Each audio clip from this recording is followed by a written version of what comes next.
On a winter morning in the year 75 BCE, a small merchant vessel moved through the gray waters of the eastern Aegean, its single sail catching the unreliable winds that blow between the islands, scattered along the coast of Asia Minor. The ship was not particularly fast, not particularly large, and not particularly well defended.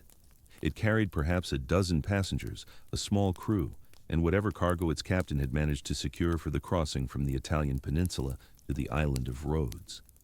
Among the passengers was a young Roman nobleman, 25 years old, with a lean face, dark eyes, and the restless manner of a man who believed he was destined for something greater than the world had yet offered him. His name was Gaius Julius Caesar. He was traveling east to study rhetoric under Apollonius Milon, the most celebrated teacher of oratory in the Greek-speaking world. It was the kind of journey ambitious young Romans made in those years. A finishing education, a polish applied to a career that had not yet truly begun. Caesar had already held his first minor magistracy in Rome. He had already made enemies in the civil wars that had recently torn the Republic apart. He had already buried a wife and lost a father. He was, by the standards of his class and age, still forming himself, still waiting for the opportunity that would reveal what he was capable of becoming. The opportunity arrived that morning in the shape of two long, narrow ships sliding out from behind a rocky headland. They moved with the easy confidence of predators who knew these waters intimately, who had hunted here for years, who understood that the eastern Mediterranean belonged to them in ways the distant Roman Senate had never been able to prevent. The ships flew no flags. They needed none. Every sailor in the Aegean knew what vessels like these meant. They were Cilician pirates, and they had found their next prize. What happened over the following hour was routine, at least from the pirates' perspective. They intercepted the merchant ship near the small island of Pharmacusa, a speck of rocky land a few miles off the coast of what is now southwestern Turkey. They boarded. They assessed the cargo and passengers. They determined who was worth ransoming and who was merely worth selling. Among the frightened Romans huddling on the deck, they identified a young man whose clothing, bearing, and retinue of attendants marked him as someone of consequence. They took him, along with his physician and two servants. The rest of the passengers, their fates are not recorded. The sources do not trouble themselves with ordinary men. The young nobleman was brought aboard the pirate vessel. He was informed that he would be held for ransom, that messages would be sent to his family or associates, that 20 talents of silver would be required for his release. 20 talents was a substantial sum, enough to purchase a moderately large estate, enough to equip a small army, enough to ensure that the pirates who had captured him would live comfortably for years. It was a ransom appropriate to a wealthy Roman traveler, a provincial aristocrat, a man of means but not particular importance. The young nobleman listened to these terms, and then, according to the historian Plutarch, writing more than a century and a half later, he laughed. He told the pirates that 20 talents was an insult. He told them they clearly had no idea who they had captured.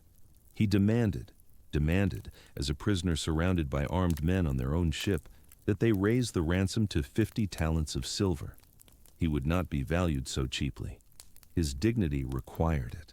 The pirates, it is said, found this amusing. They agreed to the higher sum, perhaps entertained by the arrogance of their captive, perhaps calculating that if he believed himself worth 50 talents, someone somewhere would pay it. They dispatched messengers. They settled in to wait. And for the next 38 days, they discovered what it meant to hold Gaius Julius Caesar prisoner. He was not a cooperative hostage. This is the story of those 38 days, and of what followed them. It is the story of a young man who had not yet conquered anything, who held no armies, who commanded no legions, who possessed nothing but his name, his nerve, and an absolute conviction that the world would eventually arrange itself according to his will. It is the story of what he did when he was released, how he returned to the island with ships he had no authority to command, captured the men who had captured him, recovered his ransom, and crucified his former captors exactly as he had promised he would, with no official sanction, no military rank, and no permission from anyone. And it is, beneath all of that, the story of what Rome was becoming in the final century before the Common Era. A republic eating itself, a system of laws and traditions being hollowed out by men who understood that in times of chaos, the rules belonged to whoever had the will to break them. Caesar did not create that world, he was born into it. But in those 38 days among the pirates of Pharmacusa, and in the weeks that followed, he announced himself as someone who understood its logic better than anyone else alive. He was 25 years old. In 19 years, he would cross the Rubicon. In 24, he would be dead. But all of that was still invisible on the morning when the pirates pulled him aboard their ship, when the wine-dark sea stretched away toward horizons he had not yet crossed, when the future was still waiting to be made. The pirates who captured Caesar were not bandits in the romantic sense that later ages would imagine. They were not wild men driven to crime by desperation, not rebels against an unjust order, not individualists seeking freedom on the open sea. They were businessmen. They operated one of the most successful criminal enterprises the ancient world had ever seen, and they had been operating it with increasing boldness and sophistication for the better part of a century. The Cilician coast, where most of them made their home, runs along the southern edge of what is now Turkey, a rugged stretch of mountains and hidden harbors that faces the open Mediterranean. The terrain itself invited their trade. The coastline is fractured into countless bays, inlets, and rocky coves, many of them invisible from the sea until a ship is nearly upon them. The mountains behind rise steeply, making overland pursuit nearly impossible. A fleet could hide there for months, emerging to strike and then vanishing back into the labyrinth of stone and water. For a government to control such a coast would require a permanent naval presence, thousands of ships, tens of thousands of men, and an expenditure of treasure that no ancient state could sustain indefinitely. The Romans, in theory, ruled this region. In practice, they had done almost nothing to pacify it. The Republic in the 1st century BCE was distracted by problems closer to home, civil wars, slave revolts, political crises that consumed the attention of its ruling class. The eastern Mediterranean was far away, and the pirates, while annoying, did not yet pose the kind of existential threat that would force Rome to act. So they grew. They multiplied. They became, by the time Caesar encountered them, something closer to a parallel state than a collection of criminals. The scale of their operations defies what later centuries would imagine piracy to be. At their height, the Cilician pirates commanded fleets of over 1,000 ships. They maintained shipyards, arsenals, watchtowers, and harbors fortified against assault. They raided not just merchant vessels, but entire coastal cities, carrying off populations into slavery, stripping temples of their treasures, burning what they could not take. They intercepted Roman grain fleets sailing from Egypt and North Africa, threatening the food supply of the capital itself. They kidnapped Roman magistrates, Roman generals, Roman citizens of every rank, and they ransomed them back at prices that reflected their assessment of Roman weakness. And the Romans, for decades, let them. There were expeditions sent against the pirates, of course. Roman commanders occasionally sailed east with fleets and armies, won some battles, captured some harbors, and declared victory. Then they sailed home, and the pirates rebuilt. The fundamental problem was structural. Rome's republican system was not designed for sustained imperial policing. Magistrates held office for 1 year at a time. Military commands were temporary, constrained by law and custom, ended by the calendar rather than by completion of the task. A commander who wanted to eradicate Cilician piracy would need years, vast resources, and the kind of autonomous authority that the Republic's constitution was specifically designed to prevent any single man from holding. So the pirates flourished. They developed a sophisticated economy based on ransom, slavery, and plunder. They established regular trade relationships with merchants who bought their stolen goods. They created what modern scholars would recognize as an industry, with its own internal hierarchies, its own standards of conduct, its own systems for dividing profits and settling disputes. When they captured a wealthy Roman, they did not improvise. They had done this many times before. They knew what a nobleman was worth. They knew how to send messages, how to negotiate, how to manage a captive during the weeks or months it might take for payment to arrive. This was the world Caesar entered when the pirates pulled him aboard their ship. He was not the first Roman aristocrat they had taken. He would not be the last. From their perspective, he was simply another transaction, another business arrangement to be completed and forgotten.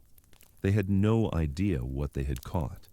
The island of Pharmacusa, where the pirates brought their captive, was a small and unremarkable place. A few square miles of rocky ground, some sparse vegetation, a harbor sheltered enough to anchor a small fleet. It lay close enough to the mainland to be easily supplied, far enough from major ports to avoid casual detection.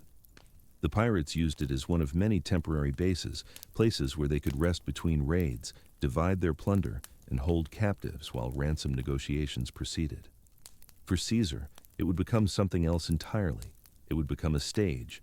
The sources that describe his captivity, primarily Plutarch, with additional details from Suetonius and Velleius Paterculus, were all written long after the events, and all of them wrote with the knowledge of who Caesar eventually became.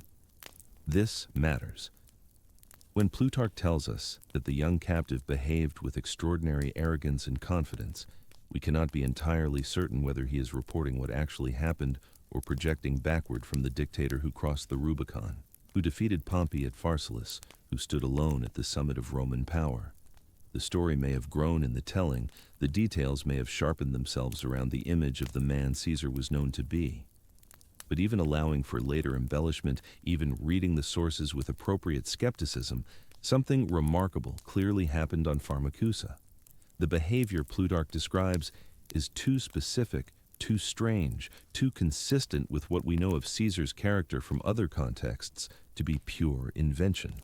The outline, at least, appears to be authentic. What Caesar did during those 38 days was genuinely unusual, genuinely revealing, genuinely a preview of the man the world would eventually come to know. He refused to behave as a prisoner. This is the central fact of the captivity, the detail around which all the others arranged themselves. Caesar, surrounded by armed men who had captured him, who controlled his movements, who held his life in their hands pending the payment of ransom, declined to accept the psychological reality of his situation. He did not grovel. He did not negotiate. He did not display the fear or submission that captives normally display when their survival depends on the goodwill of their captors. Instead, he acted as though he were the one in charge. When he wanted to sleep, he sent men to order the pirates to be quiet.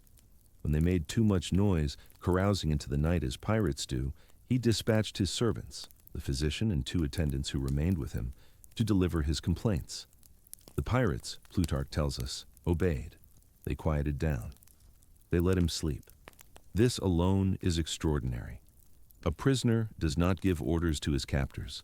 A prisoner does not expect those orders to be followed, but Caesar gave them, and they were. He participated in the pirates' daily activities, their games, their physical exercises, their amusements, but he participated as a superior, deigning to join inferiors, not as a captive, seeking to ingratiate himself. He composed poetry during his captivity. He wrote speeches, practicing the oratorical skills he'd been sailing to Rhodes to refine.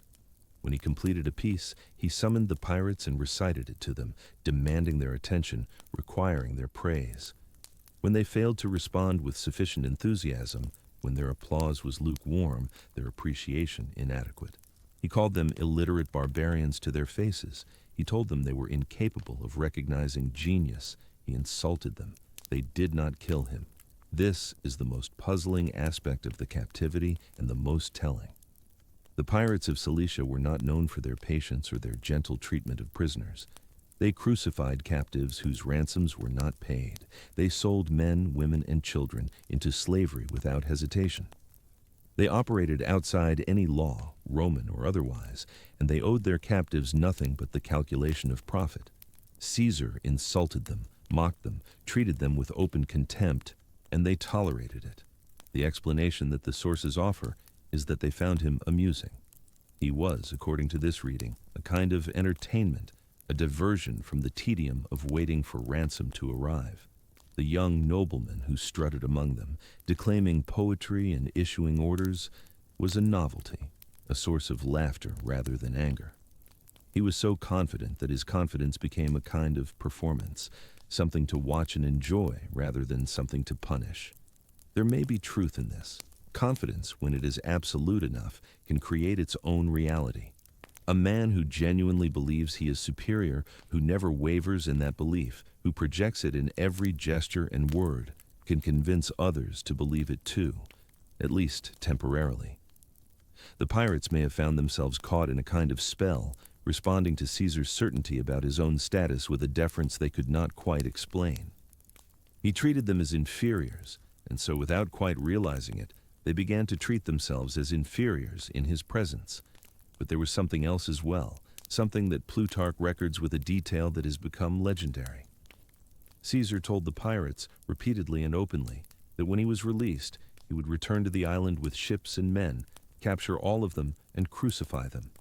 He said this with a smile. He said it as though it were a joke, or a promise, or both. The pirates laughed. They thought it was bravado, the empty threat of a prisoner trying to preserve his dignity. They did not understand that Caesar meant every word. This is the moment that separates Caesar from ordinary men.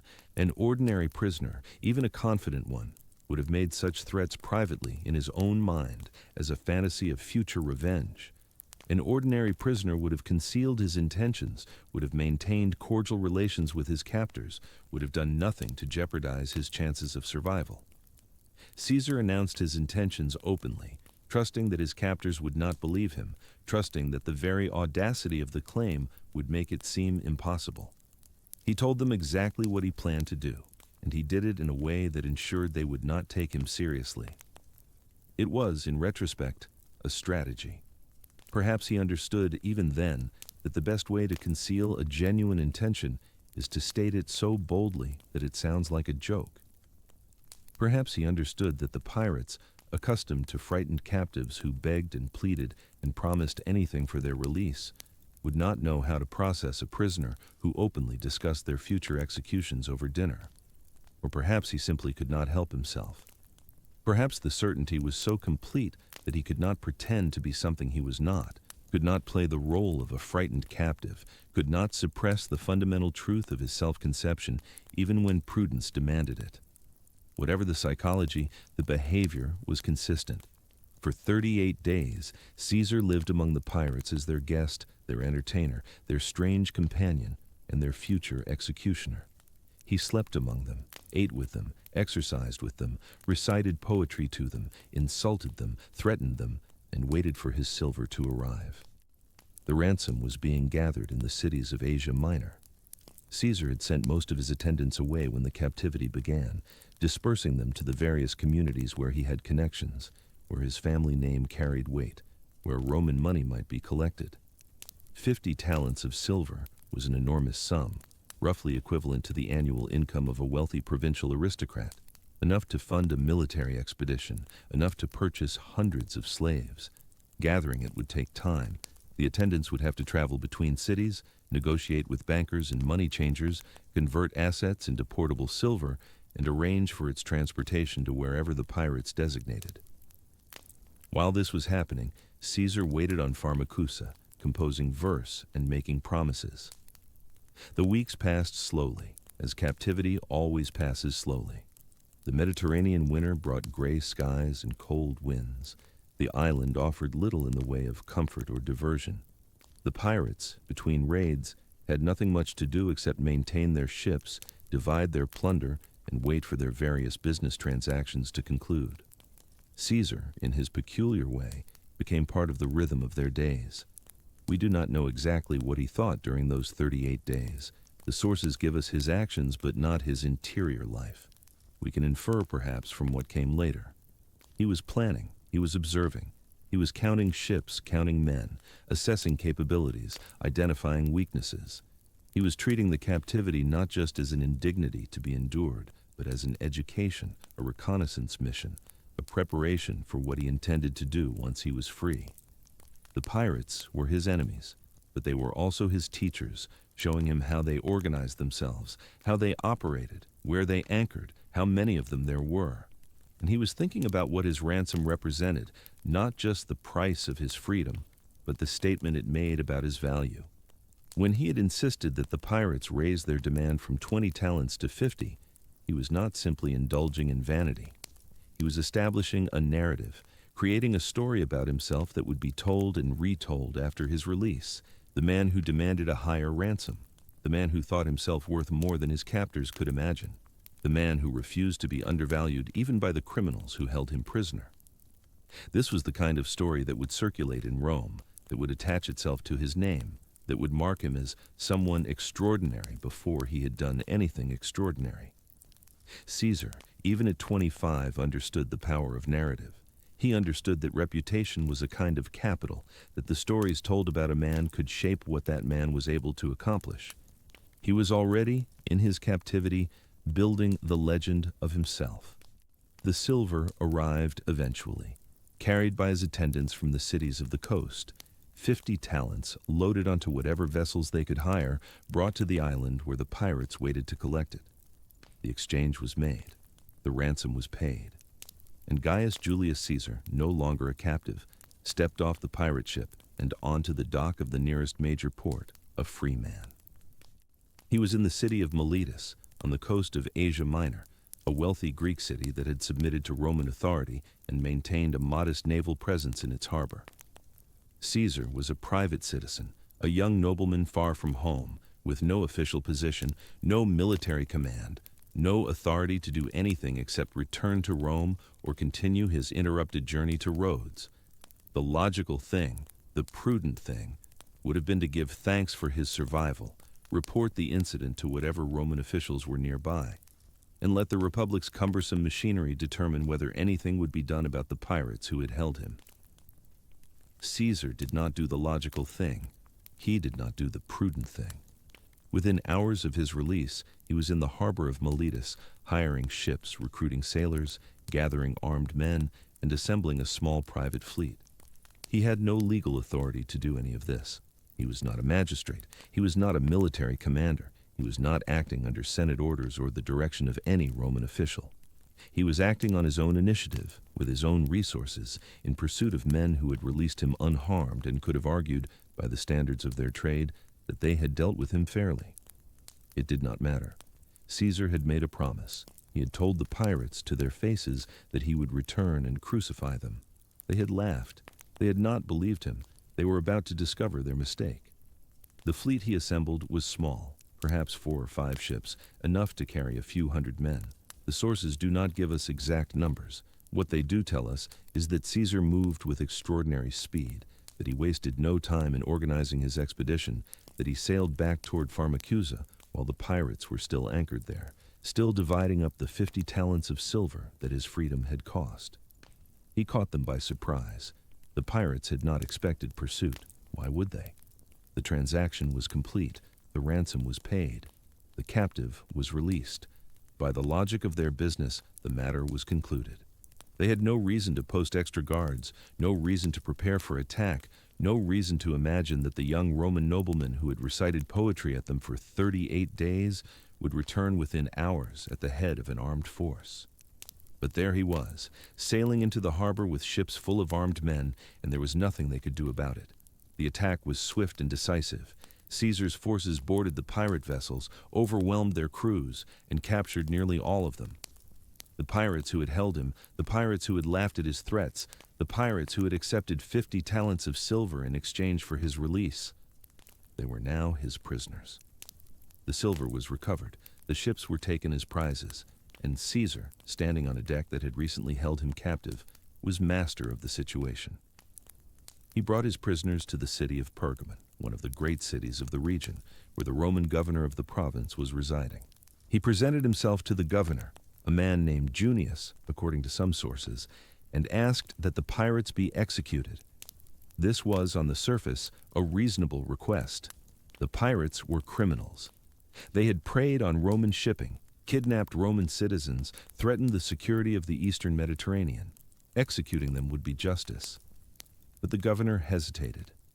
He looked at the captured pirates and saw not criminals deserving punishment, but assets with commercial value.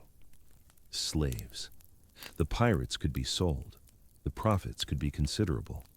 The governor suggested that perhaps the decision should be delayed, that perhaps the pirates' fate should be determined by proper procedure, that perhaps execution was not the only option. Caesar did not wait for proper procedure. What happened next is one of the defining moments of his early life, a preview of everything he would become. He returned to the prison where the pirates were being held. He removed them from custody, apparently on his own authority, apparently with no resistance from whatever guards were present. He took them to a place of execution, and he crucified them. All of them, every pirate he had captured, nailed to wooden crosses in the Roman fashion, left to die slowly in the open air, their bodies displayed as a warning to anyone who might consider the same trade. Caesar stood and watched them die, just as he had promised he would, 38 days earlier, on an island in the Aegean. But there was a detail, a small mercy that the sources record with something like admiration.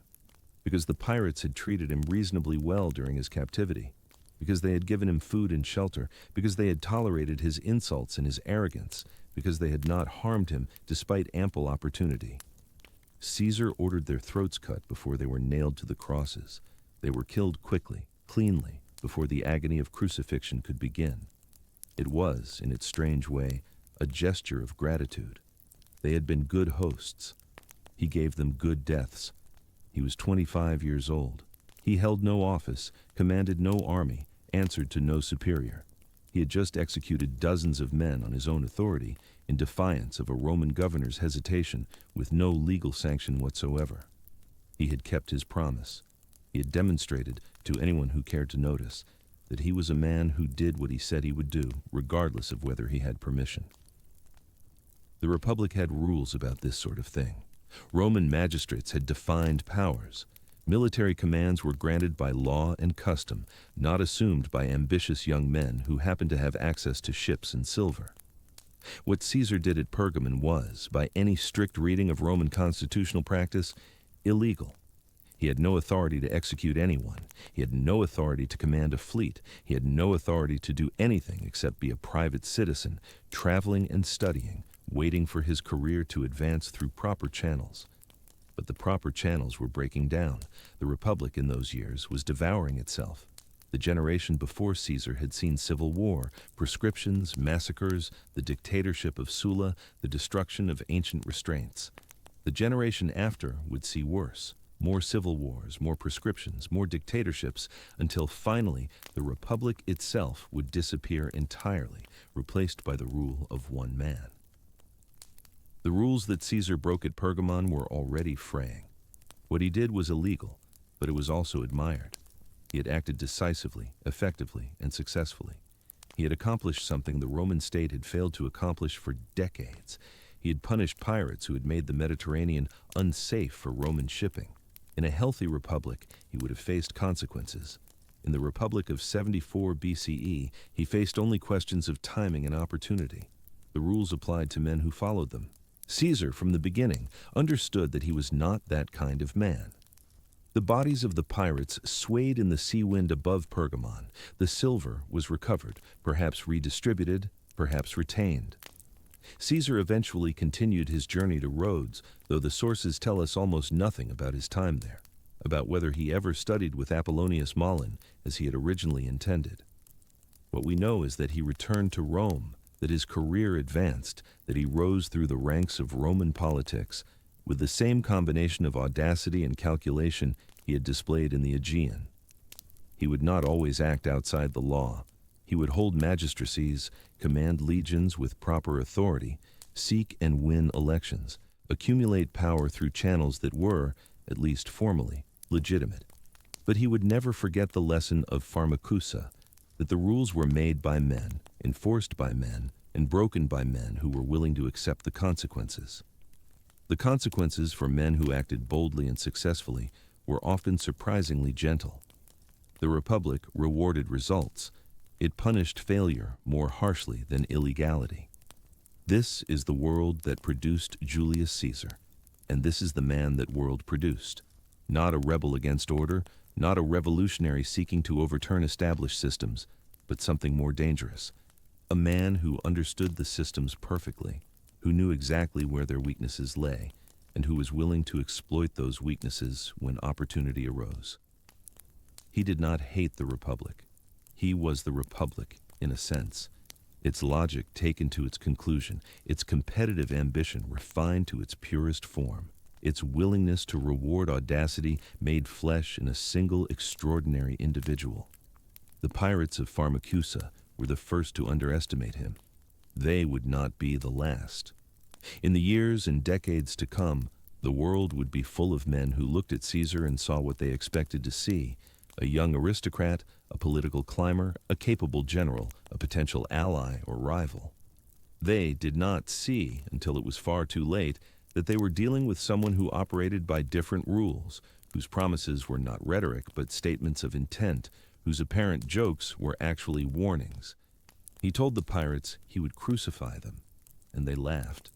The men who would later try to stop him, Pompey, the Optimates, the entire senatorial faction that opposed his rise, would make the same mistake. They would hear his warnings and dismiss them. They would watch him accumulate power and assume he could be contained. They would look at the rules of the game and assume he would follow them. He would not. He never had. From the very beginning, from those 38 days among pirates in the Aegean, Gaius Julius Caesar was exactly what he appeared to be: a man who said what he meant to do and then did it, regardless of what anyone else thought was possible or permissible or wise. The bodies swayed above Pergamon in the winter light. The young Roman nobleman watched them for a time, perhaps thinking of what came next, perhaps simply savoring the completion of a promise kept. Then he turned away from the crosses and began the next chapter of his life. He had much to do. He had a world to conquer. To understand what Julius Caesar would become, we must first understand what Rome was in the years of his youth, and what forces had shaped it into the crucible that would forge him. The Rome of the late 2nd and early 1st centuries BCE was a civilization at war with itself. Not yet the open civil conflicts that would eventually tear it apart, but something subtler and in some ways more corrosive: a slow grinding of faction against faction, class against class, the accumulated tensions of 3 centuries of conquest pressing outward against the brittle shell of a political system designed for a city-state, not an empire. The Roman Republic had been built for a community of farmers clustered around 7 hills beside the Tiber. Its institutions assumed a world in which citizens knew each other, in which wars were fought in summer and men returned to their fields for harvest, in which wealth was measured in land and cattle rather than the tribute of conquered kingdoms. By the time Caesar was born, in the year we call 100 BCE, those assumptions had become fantasies. Rome ruled the Mediterranean. Its legions had crushed Carthage, conquered Greece, absorbed the kingdoms of Asia Minor, reduced Spain to a collection of provinces. The city itself had swelled into something monstrous, a teeming metropolis of perhaps 1 million souls, fed by grain ships from Sicily and Egypt, entertained by gladiatorial games of unprecedented scale, governed by institutions that creaked and groaned under pressures they had never been designed to bear. The Senate still met in the Curia. The assemblies still voted in the Forum. The consuls still served their 1-year terms. The praetors still administered justice. The quaestors still managed finances. But beneath the familiar forms, the substance of Roman politics had transformed utterly. Power had become a matter of personal armies, vast fortunes, networks of clients stretching across provinces, and above all, the ability to deliver spectacle and bread to an urban population that had lost its connection to the land and found itself dependent on the generosity of ambitious men. The great families of the Roman aristocracy, the Julii, the Cornelii, the Caecilii, the Claudii, had competed for office and honor since the earliest days of the Republic. But competition that had once been contained within recognized boundaries had begun to spill over into something darker. Men who lost elections did not simply retire to their estates to try again next year. They plotted. They armed. They made alliances that their ancestors would have considered treasonous. The generation before Caesar's birth had witnessed the first great rupture. A Roman general named Gaius Marius, a man of no particular family distinction who had risen through sheer military ability, had reformed the Roman army in ways that would prove catastrophic for the Republic's future. The old legions had been composed of property-owning citizens who served when called and returned to their farms when the fighting was done. Marius created a professional army, recruited from the landless poor, equipped at state expense, loyal not to the abstract idea of Rome, but to the commander who paid them, fed them, and promised them land upon discharge. It was a military revolution of the first order. It made Rome's armies more effective, more flexible, more capable of the long campaigns that conquering distant provinces required. But it also meant that a successful general now commanded men whose futures depended entirely on his continued success and patronage. The legions became personal armies in all but name. And personal armies, in a political system that depended on the peaceful transfer of power, were instruments of potential tyranny. Marius himself demonstrated the danger. 7 times he held the consulship, an accumulation of power unprecedented in Roman history. His rivalries with other Roman commanders, particularly a man named Lucius Cornelius Sulla, had escalated from political competition to armed conflict. Sulla had done something no Roman had ever done before. He had marched his legions on Rome itself, seizing the city by force to settle a political dispute.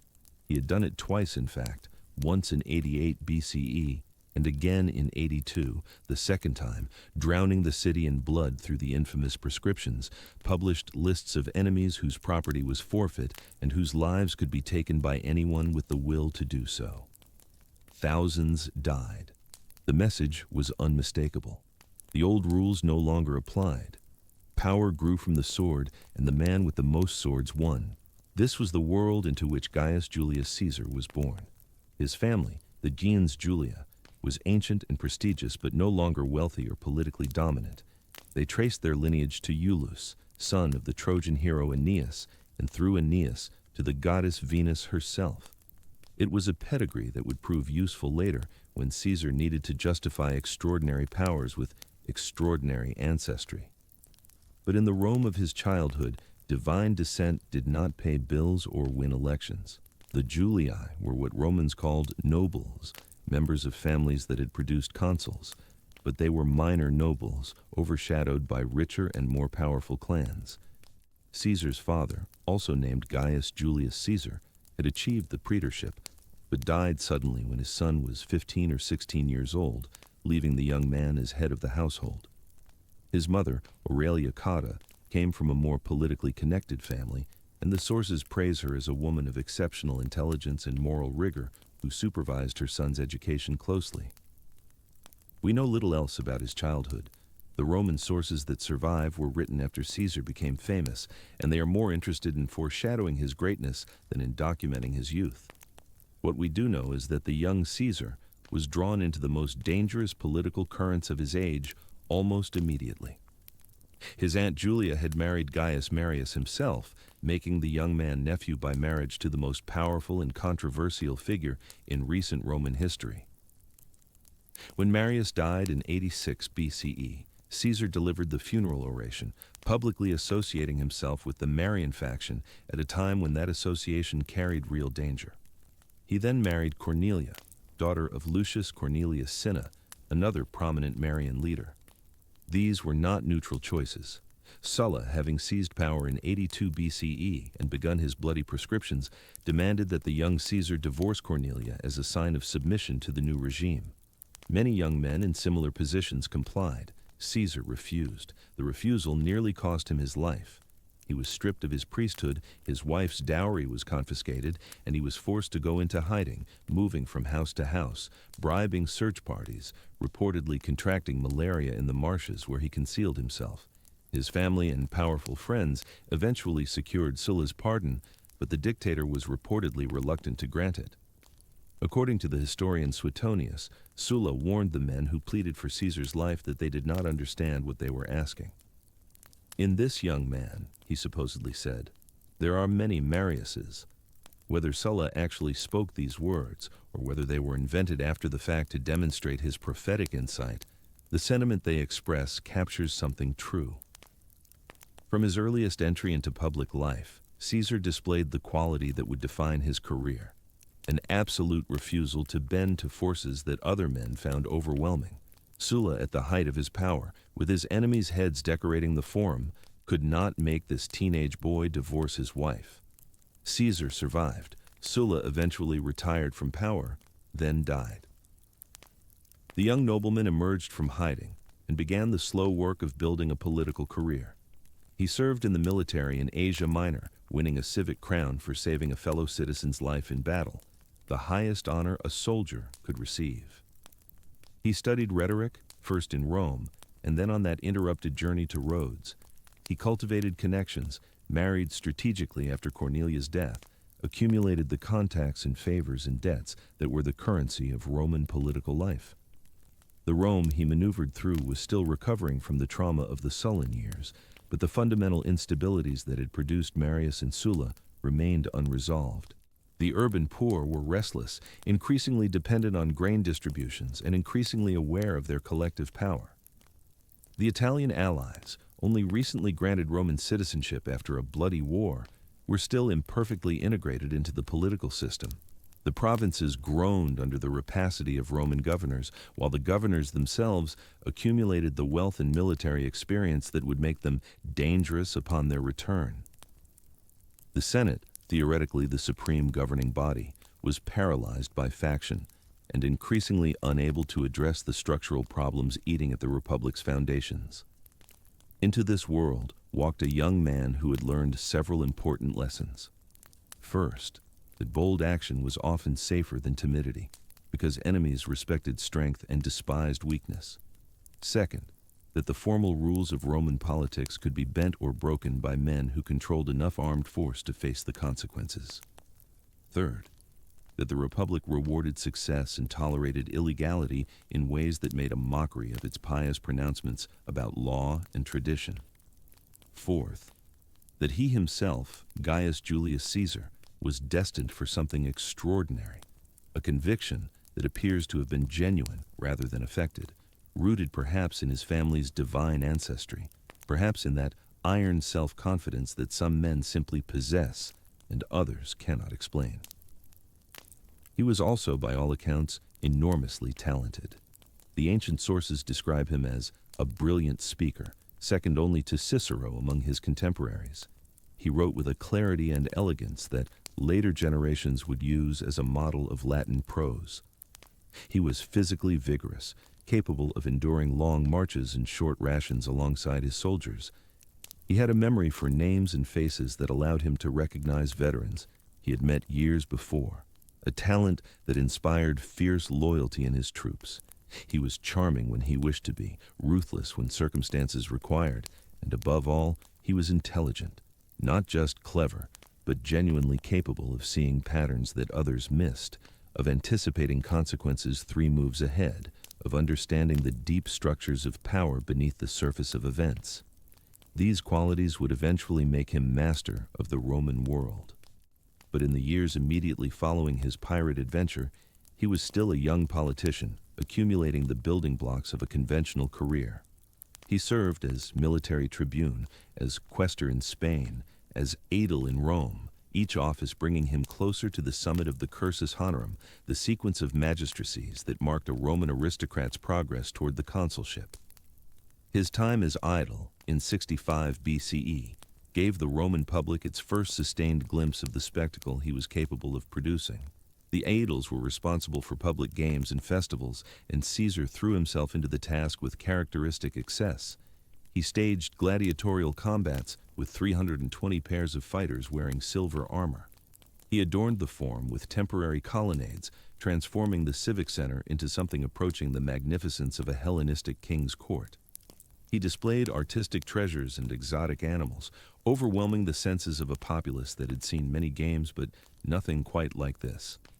The spending was wildly beyond his means. He borrowed enormous sums, reportedly becoming the most indebted man in Rome, gambling that future success would allow him to repay his creditors and that the goodwill of the Roman people would translate into votes. The gamble paid off.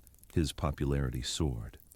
When he ran for the position of Pontifex Maximus, the chief priest of Roman state religion, a lifetime appointment of enormous prestige, he won despite competing against older and more established candidates who had every reason to expect victory. On the morning of the election, according to Suetonius, he told his mother that he would return home either as Pontifex Maximus or not at all.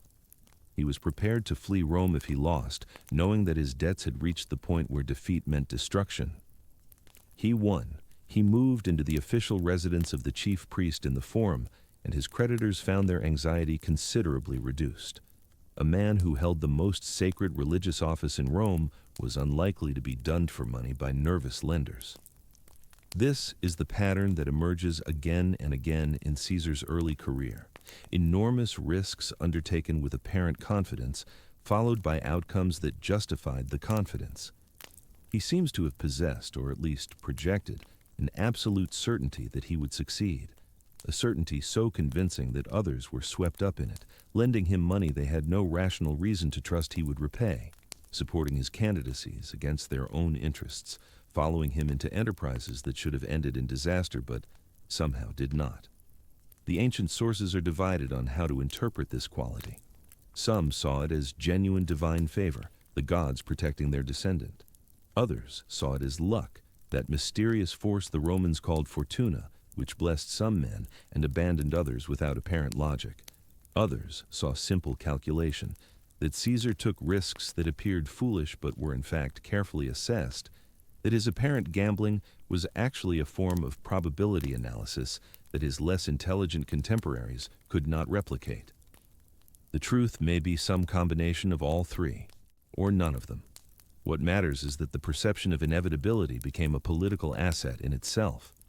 Men who believed Caesar would win were more likely to support him, and their support increased the likelihood of his winning, creating a self-reinforcing cycle of confidence and success. By the time his contemporaries began to understand the danger he posed, the cycle had accumulated too much momentum to stop. But all of this lay ahead. In the immediate aftermath of the Pharmacusa episode, Caesar was still a young man building a career, not yet the figure of world historical consequence he would become. The pirates he had crucified were forgotten. The ransom he had recovered was spent. The lessons he had learned about boldness and the limits of law were filed away for future use. The Mediterranean world continued its turbulent course. Mithridates VI of Pontus, the ambitious king who had massacred 80,000 Roman civilians in a single coordinated uprising, was finally defeated by Pompey the Great in 66 BCE, ending a series of wars that had convulsed the eastern Mediterranean for a generation. The same Pompey swept the pirates from the sea in a remarkable campaign of 67 BCE, accomplishing in 3 months what decades of Roman effort had failed to achieve: the suppression of the Cilician pirates who had once held Caesar captive. The irony is not lost on careful readers of history. The pirates who had laughed at Caesar's threats were destroyed not by him, but by the man who would become his greatest ally and then his most formidable enemy. Pompey returned to Rome in triumph, the most powerful man in the world, having conquered the east and pacified the sea. The Senate, frightened of another Sulla, refused to ratify his settlement of the eastern provinces or provide land for his veterans. Pompey, for all his military genius, lacked the political skill to overcome senatorial obstruction through legitimate means. He seethed in frustration, a loaded weapon that the Republic did not know how to safely discharge. Meanwhile, a wealthy Roman named Marcus Licinius Crassus had accumulated vast fortunes through real estate speculation, slave trafficking, and the exploitation of Sulla's prescriptions. He was the richest man in Rome, perhaps the richest man in Roman history. But money alone could not purchase the military glory that Roman culture valued above all other achievements. He too seethed, envious of Pompey's triumphs, searching for opportunities to match them. And Gaius Julius Caesar, neither as militarily accomplished as Pompey, nor as wealthy as Crassus, watched them both and calculated. He was not yet 40 years old. He held no military command. His debts were staggering. But he saw something that neither of his future partners fully understood, that their rivalry was an opportunity, that their mutual frustration with the Senate created common cause, that 3 men working together could accomplish what none could achieve alone. The arrangement they eventually reached, the private compact historians call the First Triumvirate, was not an official institution.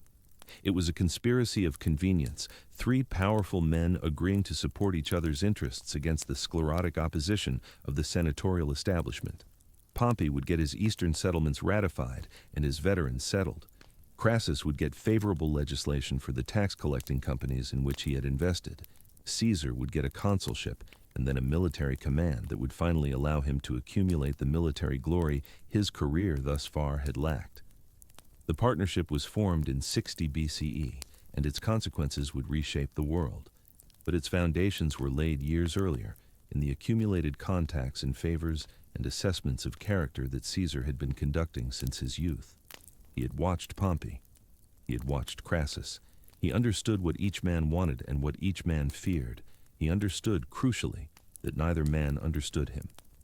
This was his greatest advantage, that his eventual partners, like the pirates before them, consistently underestimated what they were dealing with. Pompey saw a younger man who would be useful and then controllable.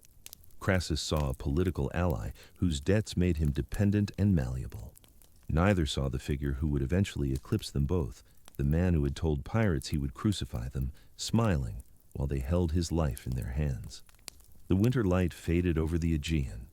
The body of the young nobleman who had sailed toward Rhodes and never arrived at his lessons moved through the world, accumulating power, making promises, keeping them. He had much to do. He had a world to conquer, and the world, as yet, had no idea what was walking toward it. The decade of the 50s BCE would prove to be the crucible. Caesar secured his consulship for 59 BCE, the partnership with Pompey and Crassus providing the muscle to overcome senatorial opposition. His year in office was marked by legislation that benefited his allies and infuriated his enemies. Land distributions for Pompey's veterans, ratification of Pompey's eastern arrangements, favorable terms for Crassus's tax collectors.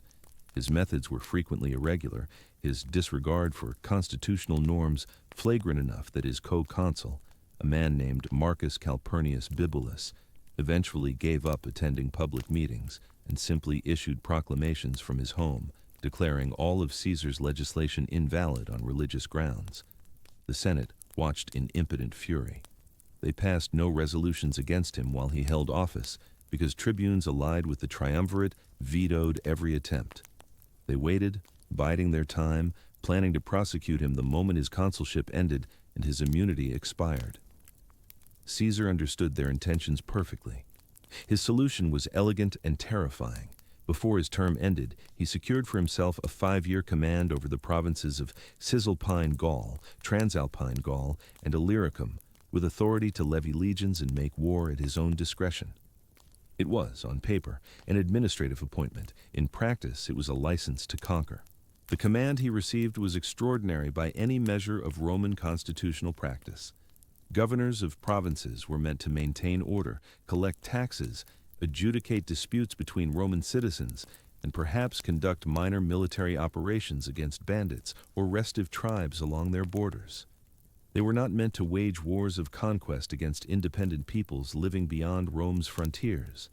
They were not meant to annex territories the size of modern nations. They were not meant to accumulate legions, treasure, and glory on a scale that would make them more powerful than any individual citizen in Roman history. Caesar intended to do all of these things. The provinces assigned to him presented unique opportunities. Cisalpine Gaul, the region between the Alps and the Apennines that we now call northern Italy, was already thoroughly Romanized, its Celtic inhabitants long since absorbed into the Roman system.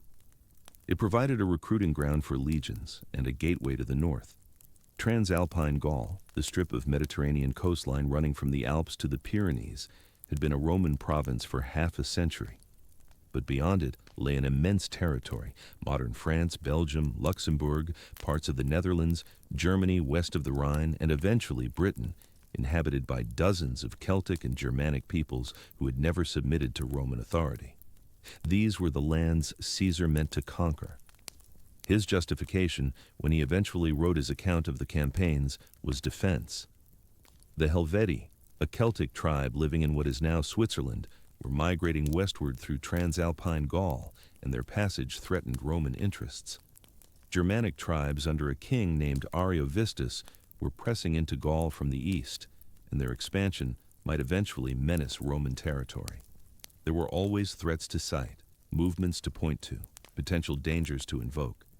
Whether these threats genuinely required 8 years of continuous warfare, the conquest of territories Rome had never claimed, and the death of perhaps 1 million Gauls is a question the sources cannot answer honestly, because the primary source is Caesar himself. He wrote the Commentari de Bello Gallico, the commentaries on the Gallic War, and it remains our best account of the conquest. It is also an extended work of political self-justification, brilliant in its clarity, artful in its framing, and utterly unreliable as a neutral record of events. What we can reconstruct is the scale of what he accomplished. In the spring of 58 BCE, Caesar marched north from his province with 4 legions, approximately 20,000 men, to intercept the migrating Helvetii.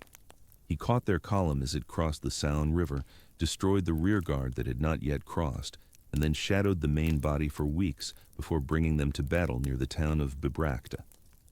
The engagement was hard fought. The Helvetii were not primitive savages. They were organized, well-armed, and desperate, knowing that defeat meant the end of their migration and their absorption into Roman power.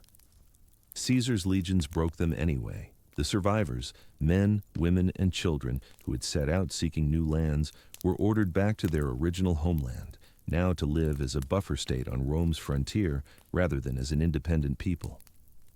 Caesar had been in Gaul for perhaps 3 months. He had already won a major victory, added territory to Rome's sphere of influence, and demonstrated to his watching enemies in the Senate that their attempts to destroy him through prosecution would have to contend with a successful general commanding an increasingly experienced army. Then, before the summer ended, he turned east. Ariovistus and his Germanic warriors had crossed the Rhine some years earlier, invited into Gaul by Celtic tribes seeking mercenary assistance in their own internecine conflicts. Having arrived, they had stayed, carving out territory and demanding more. Caesar declared this unacceptable. He demanded a meeting with Ariovistus. The Germanic king replied that if Caesar wished to speak with him, Caesar could come to him. He, Ariovistus, had no business with the Romans. It was the response of a man who did not yet understand what he was dealing with. The campaign that followed was marked by something unusual: fear among Caesar's own troops. The Germanic warriors had a fearsome reputation. They were larger than the Gauls, reportedly, and fiercer, and they had never been defeated in battle. Caesar's officers began making excuses, writing wills, weeping in their tents. The young military tribunes and prefects, many of whom had joined the campaign for political advancement rather than genuine military experience, were particularly affected.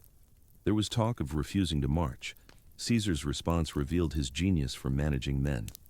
He called an assembly of his officers and informed them that if the entire army was too afraid to advance, he would march against Ariovistus with only the 10th Legion, whose loyalty he trusted completely. The shame was devastating. The other legions immediately declared their willingness to fight. The army advanced. The battle, when it came, was fought near the Rhine in what is now Alsace. The Germanic infantry were formidable, their close-quarters combat style initially pushing back the Roman left wing. But Roman discipline and tactical flexibility prevailed. Ariovistus's army broke. The survivors fled back across the Rhine. Ariovistus himself escaped barely in a small boat. His 2 wives and one of his daughters were killed in the rout. Another daughter was captured. In a single campaigning season, Caesar had fought and won 2 major battles against 2 different peoples.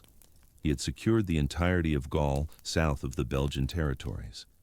He had demonstrated that he could defeat both Celtic migrations and Germanic invasions, and he had begun accumulating the kind of military reputation that would make him impossible to ignore. He had also begun accumulating money.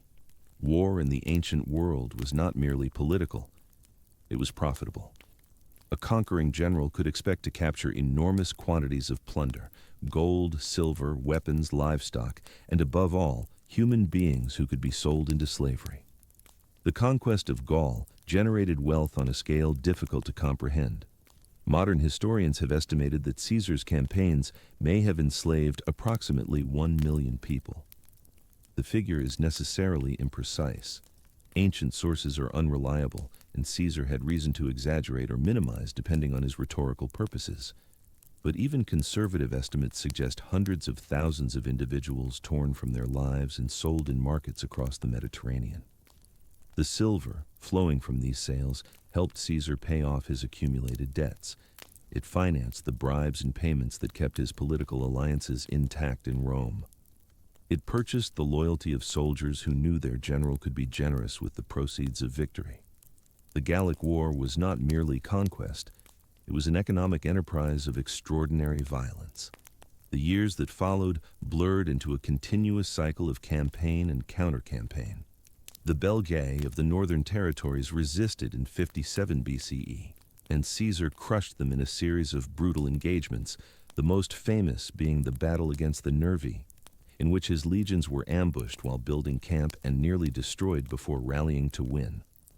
The Atlantic coastal tribes revolted in 56 BCE, and Caesar built a fleet to defeat the seafaring Veni, whose ships were larger and more capable than Roman vessels, their higher sides and heavier construction making them nearly impervious to ramming.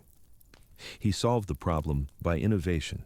His sailors were equipped with long poles bearing sharp hooks, which they used to cut the halyards holding the enemy sails to their masts.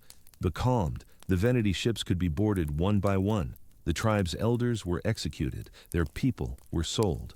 In 55 BCE, Caesar did something no Roman had ever done before. He bridged the Rhine. The river was wide, perhaps 400 meters across in the section he chose, and deep and swift. It represented the boundary between the known world of Celtic Gaul and the mysterious forests of Germania, home to peoples Rome had never subdued and barely understood. Germanic tribes had been raiding across the river, testing Roman strength. Caesar decided to demonstrate that no natural boundary could protect Rome's enemies from Roman power.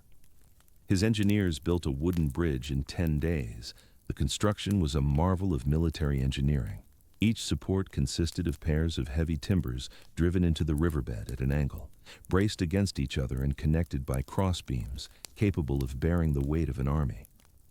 Caesar led his legions across into Germanic territory. He burned villages. He destroyed crops. He made the point. Then he withdrew, tearing down the bridge behind him. He had spent perhaps 18 days east of the Rhine. He had accomplished nothing of lasting strategic significance, but he had done something that could not be undone. He had proven that it could be done.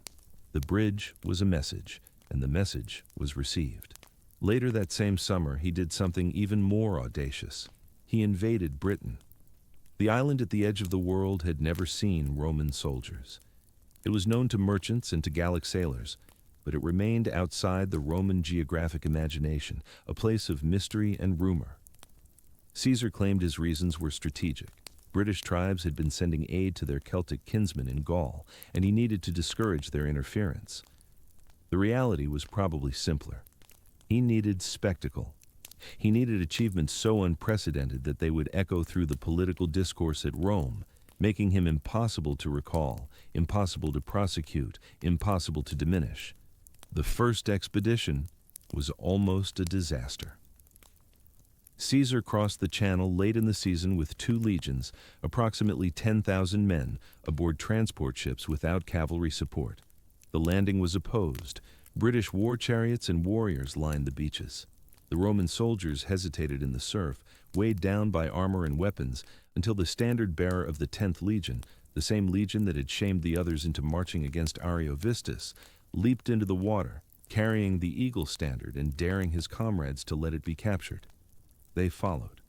The beachhead was established, but the expedition achieved little.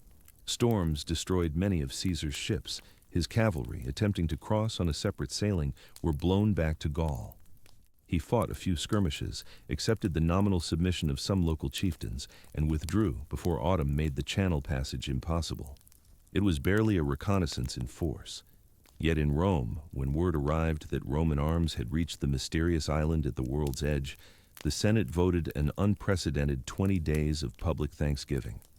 The propaganda value was immense.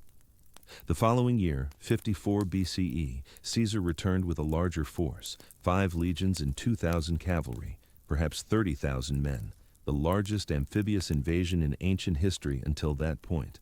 He pushed inland, crossed the Thames, defeated the Briton Confederacy led by Cassivellaunus, and extracted tribute and hostages before withdrawing again for the winter. He never actually conquered Britain. He never established a permanent presence, but he had gone there. twice and returned, and that was enough. 80 years would pass before Claudius sent legions to actually occupy the island, but it was Caesar who had opened the door, who had proven that the journey was possible, who had planted the idea. These were the years that made him. Battle after battle, campaign after campaign, an almost rhythmic sequence of marches and sieges and calculated violence.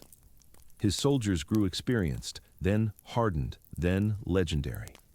The legions he led, the 7th, the 8th, the 9th, the 10th, the 11th, the 12th, and others, raised as the campaigns demanded, developed the esprit de corps that would make them the most formidable fighting force in the ancient world. They called him Imperator, the traditional title of a victorious general, but the word in their mouths carried a weight it had rarely carried before. They would follow him anywhere. Many of them would follow him into civil war. Many of them would die for him. The relationship between Caesar and his legions is difficult to capture in modern terms. It was not merely military subordination. It was not mere mercenary loyalty to a generous paymaster. It partook of both, certainly. Roman soldiers expected to be rewarded, and Caesar was lavish in distributing the proceeds of conquest. But it contained something more. Caesar knew his soldiers. He knew their names, their histories, their fears. He shared their hardships on campaign, marching on foot when he could have ridden, eating what they ate, sleeping in the open when conditions demanded. He addressed them not as soldiers, but as comrades, commilitones, a term of respect that flattered their pride. He was a master of the theatrical gesture. When deserters reported that his troops were demoralized, he would appear among them unannounced, deliver a speech that shamed them into fury, and lead them straight into battle. When units failed, he punished them publicly, decimating them if necessary, the ancient practice of executing every 10th man chosen by lot while his comrades watched.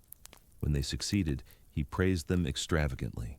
He created, over 8 years, an army that was less an instrument of Roman state power than a personal following devoted to the man who had led them to victory after victory. This was precisely what the Senate feared.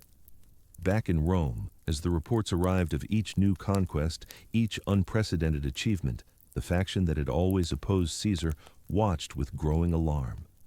They could see what was happening.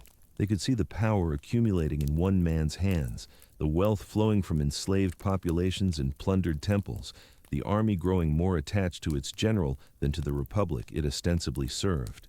They could see the constitutional precedents being shattered, the laws that required armies to disband at the end of a command being rendered meaningless by endless extensions. They could see the future, and it terrified them. But they could not stop it. Not yet. The triumvirate that had launched Caesar's career was straining. In 56 BCE, the three partners met at Lucca, in northern Italy, to renegotiate their arrangement. Caesar's command was extended for another 5 years. Pompey and Crassus would serve as consuls for 55 BCE, and each would receive major provincial commands afterward, Spain for Pompey, Syria for Crassus.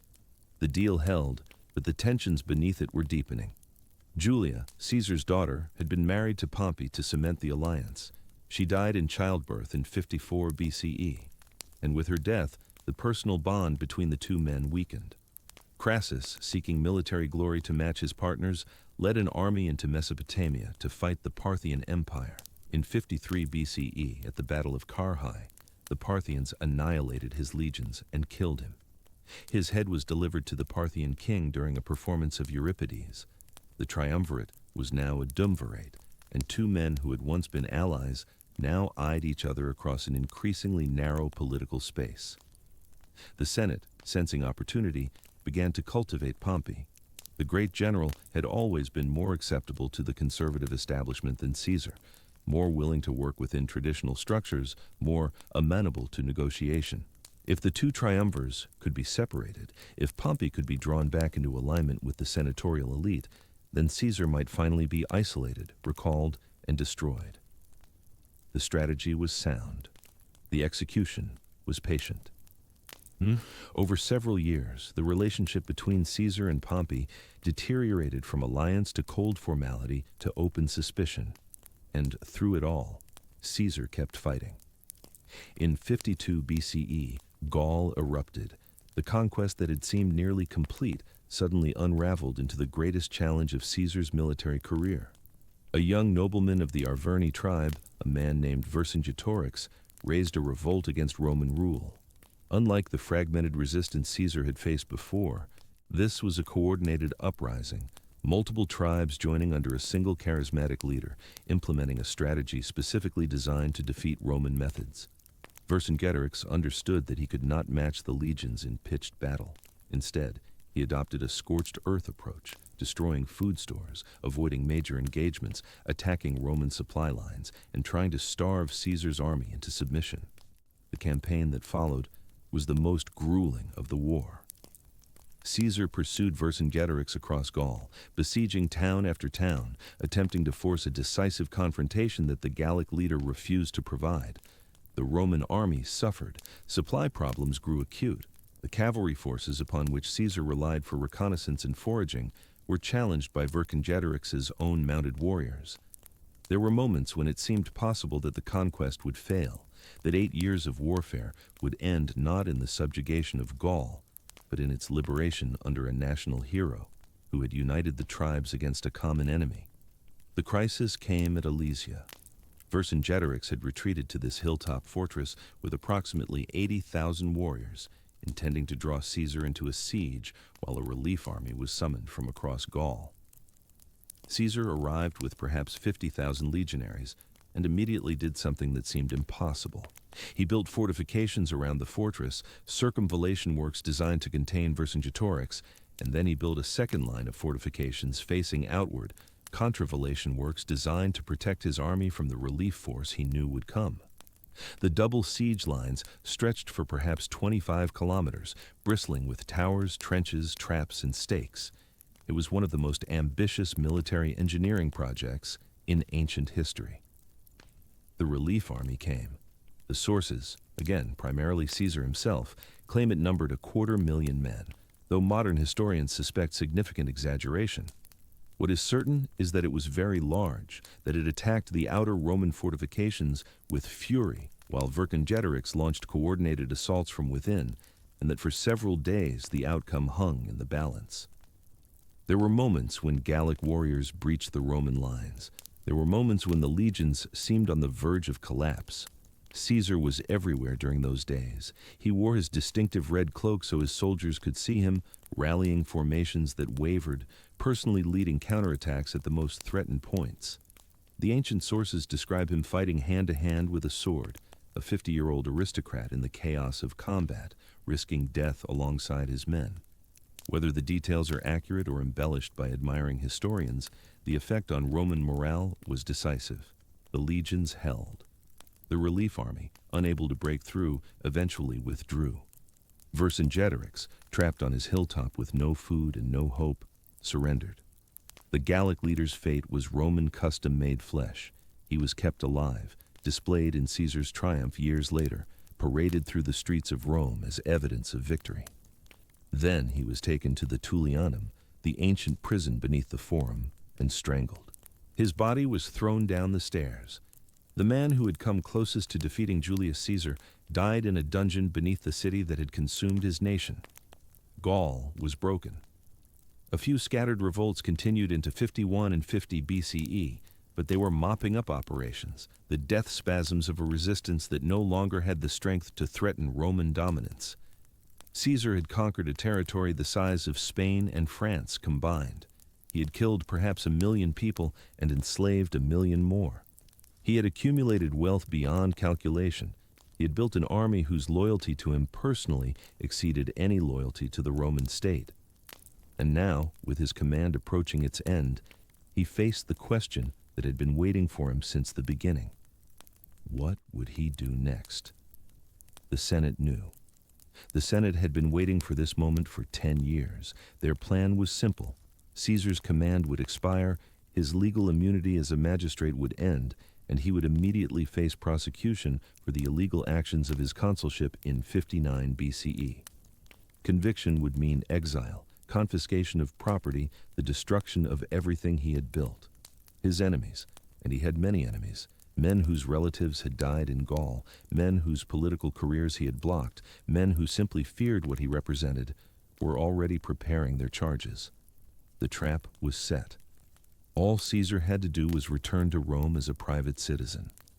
He would not do it. He could not do it. Everything in his nature, everything in his experience, everything the pirates on Pharmacusa could have told you about him dictated that he would find another way. The final negotiations played out through 50 BCE, an elaborate dance of offers and counteroffers, constitutional proposals and legal maneuvers. Caesar proposed compromises. He would retain a reduced command, perhaps just one legion and one province, maintaining his immunity while the political situation stabilized. His allies in Rome deployed tribunes to block hostile legislation. Pompey, who had now aligned himself with the Senate, made vague statements about peace while preparing for war. Everyone could see what was coming. No one could quite believe it would actually happen. The final session of the Senate in early January of 49 BCE produced the decree that made civil war inevitable. The Senatus Consultum Ultimum, the final decree of the Senate, authorized the consuls to take whatever measures were necessary to protect the state. It was the declaration of emergency, the signal that normal constitutional procedures were suspended, against Caesar, against the man who had conquered Gaul, against the man who commanded 10 veteran legions beyond the Alps. The news reached him within days. He had positioned himself at Ravenna, just north of the Rubicon River, the small stream that marked the boundary between his province and Italy proper. A Roman commander was forbidden by ancient law to bring his legions across that boundary without permission. To do so was treason. It was the beginning of civil war. It was the end of the Republic. He gave his officers their orders. The 13th Legion would march at dawn. According to Suetonius, on the night before the crossing, Caesar attended a public entertainment and conversed calmly with his companions. Then he excused himself, slipped away with a small party, and traveled through the night to rejoin his troops. The sources claim he hesitated at the river's edge, contemplating the enormity of what he was about to do. They claim he spoke words that have echoed through 2,000 years of history. Alea iacta est. The die is cast. Whether he actually said them, no one can know. What we know is that he crossed. On a morning in January of 49 BCE, Julius Caesar led his legion across the Rubicon, and the 5 centuries of the Roman Republic began their final collapse. The crossing itself was almost anticlimactic. The Rubicon was not a great river. It was a small stream, perhaps 50 feet wide in winter, running through flat coastal marshland toward the Adriatic. A man could wade across it in moments. The water came up perhaps to a soldier's thighs. There was no dramatic fording, no boats required, no logistical challenge whatsoever. The 13th Legion simply walked across, their sandals splashing in the cold January water, and emerged on the other side as traitors to the Roman state. Caesar understood the theater of the moment even as he created it. He knew that the physical crossing was nothing, that a child could have done it, and that precisely this ordinariness made the act more terrible. The boundary was not in the water. The boundary was in the law, in the ancient prohibition that said a Roman commander must lay down his imperium before entering Italy, must become a private citizen again, must submit himself to the authority of the Senate and people. Every Roman general for 5 centuries had honored this boundary. Some had chafed against it, some had resented it. But all had stopped at that invisible line, understanding that Rome's freedom depended on commanders who could conquer the world, but could not bring their conquests home. Caesar walked across it like a man crossing his own threshold. The strategic genius of his timing was immediately apparent. It was January. No one waged war in January. The consuls were still in Rome. Pompey's legions were scattered across Spain and the eastern Mediterranean. The Senate had been so confident that Caesar would negotiate, would stall, would accept some face-saving compromise, that they had made almost no preparations for the possibility that he might simply act. And so, when word reached Rome that Caesar had crossed the Rubicon with his legion and was marching south at terrifying speed, the city dissolved into panic. He moved faster than information itself could travel. Towns that had not yet heard of his rebellion looked up to find his cavalry already at their gates. He covered distances that should have taken weeks in mere days. The 13th Legion, hardened by a decade in Gaul, accustomed to marching 20 miles a day in full armor, simply outran every response the Senate could organize. Town after town opened its gates without resistance. Local officials, faced with the choice between a theoretical loyalty to a distant Senate and the very real presence of veteran soldiers in their streets, made the pragmatic calculation. Caesar's clemency, his deliberate, calculated, politically astute clemency, preceded him. He was not sacking cities, he was not executing opponents, he was simply absorbing them into his column and moving on. Pompey, the man who was supposed to save the Republic, made a decision that would shape everything that followed. He chose not to defend Rome. The logic was sound. From a purely military perspective, Pompey's best legions were in Spain. The troops available in Italy were raw, untested, scattered across the peninsula in small detachments. To concentrate them against Caesar's veterans would take time, and time was precisely what Caesar's speed had stolen. Better to withdraw, to consolidate forces in the east, where Pompey's network of client kings and allied cities would provide resources and reinforcements, to let Caesar occupy an empty city while Pompey gathered the strength to crush him properly. But war is not only strategy. War is also symbol, morale, perception. And when Pompey evacuated Rome, when the consuls and the majority of the Senate fled south toward Brundisium and the ships that would carry them to Greece, they left behind something they could never recover, the sense that the Republic was worth defending, that the old ways still commanded loyalty, that Caesar was the rebel and they were the legitimate state.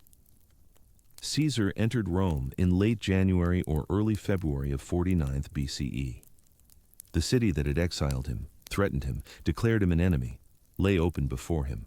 He found it half empty. Many of the wealthy fled with their portable treasures, the markets subdued, the population uncertain whether to celebrate or mourn. He was received not as a conqueror, but as a strange kind of liberator, a man who had theoretically committed treason, but who walked through the Forum as if he owned it, which, in a sense, he now did. His first acts were designed to reassure. He would not be Sulla, he would not be Marius, he would not line the Forum with prescription lists, would not murder his enemies, would not confiscate estates, would not soak the city in blood as those earlier civil war victors had done. This was clementia, Roman clemency, and Caesar would make it his signature. Every opponent who surrendered would be spared. Every soldier who laid down his arms could go free or join his legions. Every senator who returned would find his property intact, his dignity preserved, his life guaranteed. It was brilliant politics. It was also, in its own way, an assertion of dominance more complete than any massacre could have been. Clemency is a gift, and gifts create obligations. Clemency flows downward, from the powerful to the powerless. When Caesar forgave his enemies, he demonstrated that their lives were his to take or spare. Every man who accepted his clemency acknowledged implicitly that Caesar stood above him. The Senate had tried to prosecute him as a criminal. Instead, he would forgive them as a father forgives wayward children. Not everyone appreciated the gesture. Cato, that inflexible pillar of republican virtue, refused clemency on principle. He would not accept as a gift something that was already his by right as a Roman citizen. He chose death, eventually, rather than live in Caesar's Rome. Others made similar calculations. But most, faced with the choice between theoretical principle and practical survival, chose to survive. Human beings usually do. Meanwhile, Pompey was sailing east with the bulk of the Senate, his legions, and the treasury he had managed to evacuate. The Republic, or what claimed to be the Republic, now operated in exile, gathering strength in Greece, calling on the client kingdoms of the East for money and soldiers, preparing for the confrontation that everyone knew was coming. Caesar controlled Italy. Pompey controlled the sea and the East. The war had only begun. Caesar's response was characteristically audacious. Before pursuing Pompey to Greece, he turned west. Spain contained 7 Pompeian legions under the command of Pompey's legates, experienced officers with veteran troops. If Caesar sailed to Greece and lost, those legions could descend on Italy from behind. If he won in Greece but left Spain untouched, he would face years of grinding warfare to pacify the peninsula. Better to eliminate the western threat first, then turn east with a secure rear. The Spanish campaign of 49 BCE was a masterpiece of maneuver warfare. Caesar arrived to find his opponents dug in at Ilerda, a fortified position with their backs to a river, their supply lines secure, their defensive stance nearly impregnable. A lesser commander would have settled in for a siege. Caesar, as always, found another way. He did not attack the fortress, he attacked the situation. His engineers constructed bridges and channels to control the river crossings. His cavalry swept the countryside to cut Pompeian foraging parties. His troops built roads through terrain the enemy had assumed impassable. Gradually, methodically, he reconfigured the battlefield itself until the position that had seemed so strong became a trap. The Pompeian legions found themselves cut off from water, cut off from food, cut off from any hope of relief. They surrendered without a major battle. Caesar's terms were generous. The officers could go free, the soldiers could return home or join his army, no punishments, no recriminations. Within 40 days of arriving in Spain, he had eliminated 7 enemy legions and secured the entire peninsula. On his return march to Italy, he received word that Massilia, the Greek colony that had chosen Pompey's side, had also finally surrendered after a naval blockade. The west was his. Now for the east. The winter of 49 to 48 BCE passed in preparation. Caesar needed ships to transport his legions across the Adriatic. Pompey's fleet controlled the sea lanes. The crossing would be dangerous, a gamble that could end with his army scattered across the waves, drowned, never reaching shore at all. He made the crossing anyway, in early January, with only half his force, because he did not have enough ships to carry them all. Pompey's admirals, incredibly, failed to intercept him. They had assumed no one would attempt a winter crossing, that the storms in the shortened days made navigation impossible. Caesar, who seemed to operate on the assumption that what others considered impossible was merely inconvenient, proved them wrong. He landed at Palais Est with 7 legions, established a beachhead, and immediately faced a crisis. His remaining troops were still in Italy. The ships that had carried him across were being hunted by Pompey's fleet, and he was now trapped in Greece with insufficient force to fight the main Pompeian army. The next months were among the most difficult of Caesar's career. He was short of supplies. Pompey wisely refused to offer battle, knowing that time was on his side. Caesar attempted to blockade Pompey's camp at Dyrrachium with a system of walls and fortifications that stretched for miles across the Greek countryside, trying to starve his enemy into submission or force him to fight at a disadvantage. For a time, it seemed to be working. Then came the disaster. Pompey discovered a weakness in Caesar's extended lines and attacked with overwhelming force. The Battle of Dyrrachium, fought in July of 48 BCE, was the closest Caesar ever came to total defeat. His fortifications were breached. His soldiers, many of them veterans of Gaul who had never known anything but victory, broke and fled. The rout fed on itself as panicked men spread their terror to those behind them. Caesar himself rode among the fugitives, trying to rally them, seizing standards to shame the fleeing soldiers back into line. At one point, according to the sources, a standard-bearer turned on him with his weapon. Caesar had to wrestle the man away and escape. When the day ended, he had lost nearly 1,000 men killed and many more captured. His strategic position at Dyrrachium was ruined. The elaborate siege works that had taken months to construct were in Pompey's hands. The army that had seemed invincible was shaken, questioning for the first time whether their general's luck had finally run out. Here, at the moment of greatest crisis, we see what separated Caesar from merely excellent commanders. He did not despair. He did not rage. He looked at the disaster, assessed what it meant, and asked the only question that mattered: what can be done now? What could be done was retreat. Not a panicked flight, but a calculated withdrawal eastward into Thessaly, drawing Pompey after him, trading space for time to let his demoralized troops recover their confidence. He was moving toward his own reinforcements now, toward Marcus Antonius and the legions that were still awaiting transport from Italy. If he could link up with fresh troops before Pompey caught him, the disaster at Dyrrachium might yet be redeemed. Pompey followed. His officers urged him to move faster, to catch Caesar before he could recover, to finish the war with one decisive stroke. But Pompey remembered how dangerous a cornered Caesar could be. He remembered that his own strength lay in numbers and resources, not in risking everything on a single battle. Let Caesar run. Let him exhaust himself. The end would come in time. It was a reasonable strategy. It was perhaps even the correct strategy. But Pompey was not operating in a vacuum.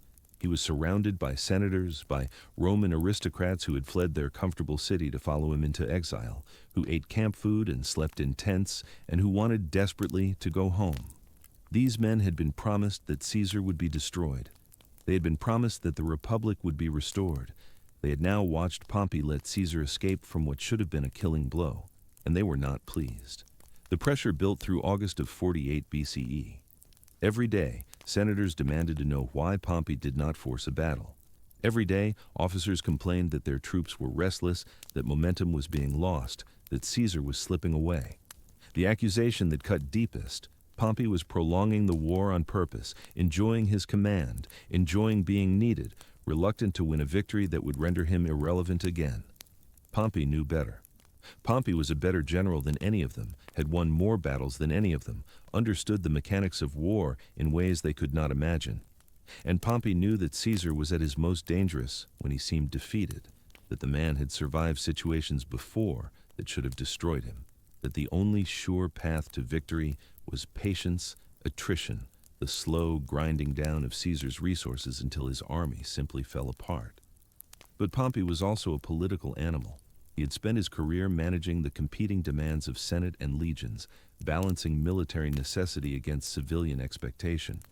He was tired. He was surrounded by men who questioned his courage, his loyalty, his competence, and in the end, the pressure was more than he could resist. In the heat of late summer, somewhere in the plains of Thessaly, Pompey agreed to give battle. The place was called Pharsalus, a flat expanse of farmland near the modern town of Pharsala in central Greece. Here, on an August morning in 48 BCE, the two greatest armies Rome had ever produced faced each other across a few miles of grain fields that were about to become the grave of the Roman Republic. Pompey's force was larger. He had perhaps 45,000 infantry and 7,000 cavalry, supplemented by archers and slingers from the eastern kingdoms. His cavalry alone outnumbered Caesar's entire mounted force by more than 6 to 1. On paper, it was overwhelming. Pompey's plan was simple: use the cavalry to sweep around Caesar's right flank, get behind his lines, and roll up his army from the rear while the infantry pinned them in place. It was a good plan. Against any other commander, it probably would have worked. Caesar had perhaps 22,000 infantry and 1,000 cavalry. He was outnumbered, outflanked, operating at the end of a long supply line in hostile territory after a demoralizing defeat. His officers were nervous. His troops, though recovering from Dyrrachium, were not at their peak. Everything suggested that he should decline battle, should continue his retreat, should look for a more favorable opportunity. He chose to fight anyway. The night before the battle, Caesar did something that would prove decisive. He analyzed Pompey's dispositions, saw the massed cavalry on one wing, and understood immediately what Pompey intended. The cavalry would attack. His own horsemen would be overwhelmed, the riders would sweep behind his lines, and his army would be destroyed. Unless Caesar pulled 6 cohorts from his third line, nearly 2,000 veteran infantry, and positioned them at an angle behind his right wing, hidden from Pompey's view by the main body of his forces. These men received special instructions. When the cavalry came, they were not to throw their javelins as usual. They were to use them as spears, stabbing upward at the faces of the horsemen. Caesar had made a psychological calculation. Cavalry depends on horses, and horses will not charge into a wall of points. More specifically, Pompey's cavalry was composed largely of young Roman aristocrats, men who had never faced the hardened infantry of Gaul, men who were very concerned about their faces. Dawn came. The armies advanced, the great machines of ancient war. Tens of thousands of men armed with steel moved across the grain fields toward each other while the dust rose and the centurions called cadence and the standards caught the morning light. Pompey's cavalry charged exactly as Caesar had predicted. 7,000 horsemen swept around the Roman right, confident of victory, ready to end the war in a single glorious stroke. Caesar's 1,000 cavalry gave ground, fell back, seemed to be collapsing. Then the hidden cohorts emerged. They did not throw their javelins. They held them like spears, points forward, stepped into the cavalry charge, and began stabbing at faces. The horses screamed. The riders, those young aristocrats who had expected glory, found themselves staring at iron points driving toward their eyes. They flinched. They reined back. The charge, that irresistible wave of horseflesh and steel, faltered, stopped, broke apart. And then the cohorts advanced. Infantry should not be able to drive off cavalry. It violates the fundamental dynamics of ancient warfare. But these were not ordinary infantry, and this was not an ordinary moment. Caesar's veterans, the men who had conquered Gaul, pushed forward into the mass of confused horsemen, and the cavalry of Pompey's army simply ceased to exist as a fighting force. Some fled, some died, none stood. With the cavalry gone, Pompey's left flank was open. Caesar's reserve cohort swung around behind the enemy line, exactly as Pompey's cavalry had planned to do to Caesar.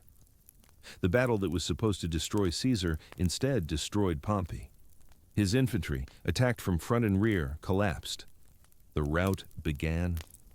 Men threw down their weapons and ran for the camp, for the hills, for anywhere that was not this field of slaughter. Pompey watched it happen from a distance. When he saw his cavalry flee, something seemed to break in him. He turned his horse and rode back to his camp. He sat in his tent in a kind of daze while the sounds of battle faded and the sounds of pursuit began. When word came that Caesar's troops were about to storm the camp itself, he roused himself at last, stripped off his general's cloak, put on ordinary clothes, and fled eastward with a small party of followers. The great Pompey, the conqueror of the East, the 3-time triumphant general, rode out of the battle of Pharsalus as a fugitive. He would never command an army again. Caesar's clemency operated even here, even in the heat of victory. He ordered his men to spare Romans who surrendered. 15,000 of Pompey's soldiers laid down their arms and were absorbed into Caesar's legions. The noble senators who were captured were pardoned. Among them was Marcus Junius Brutus, a young man of good family who had fought against Caesar out of philosophical conviction. Caesar not only pardoned Brutus, but embraced him, brought him into his inner circle, showed him particular favor. Some said it was because Brutus's mother, Servilia, had been Caesar's longtime lover, and rumors whispered that Brutus might even be Caesar's own son. Others saw simple political calculation. Brutus was young, talented, connected to the most important families of the Roman aristocracy. Winning his loyalty meant winning a symbol. Whatever the reason, Caesar forgave the man who had taken up arms against him, trusted him, advanced his career. It would prove, in the end, to be a fatal misjudgment. But that ending was still years away, waiting in a Senate chamber on the Ides of March, patient as stone. For now, there was the matter of Pompey. The general had fled east, toward Egypt, where the boy king Ptolemy III owed the Roman Republic various debts and obligations. Egypt was rich. Egypt had ships. Egypt might provide a base from which Pompey could rebuild his shattered forces and continue the war. Caesar followed, less than a month behind, sailing with a small fleet and a handful of legions toward Alexandria and a confrontation with a kingdom he did not yet understand. He would find there a murdered rival, a civil war among siblings, and a woman who would become the most famous love affair of the ancient world. But all of that was still ahead, still waiting beyond the horizon where the Mediterranean met the Nile, where the pyramids had watched empires rise and fall for 2,000 years before Rome was even a village on the Tiber. For the moment, in the aftermath of Pharsalus, with the Republican cause in ruins and Pompey fleeing for his life, Caesar stood at the summit of his ambitions. He had crossed the Rubicon. He had been called a traitor. He had defeated the greatest general of his age, and he was only 52 years old. The best and the worst was still to come. Caesar sailed into the harbor of Alexandria in the autumn of 48 BCE with only 4,000 men and 35 ships.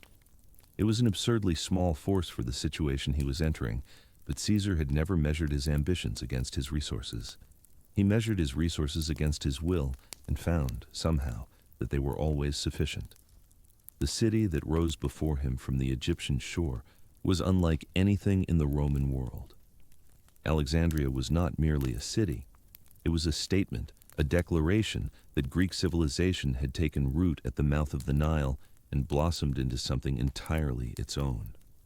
The great lighthouse on the island of Pharos, one of the 7 wonders of the world, stood 400 feet tall, its fire visible 30 miles out to sea, guiding ships toward a harbor that handled more trade than any other port in the Mediterranean.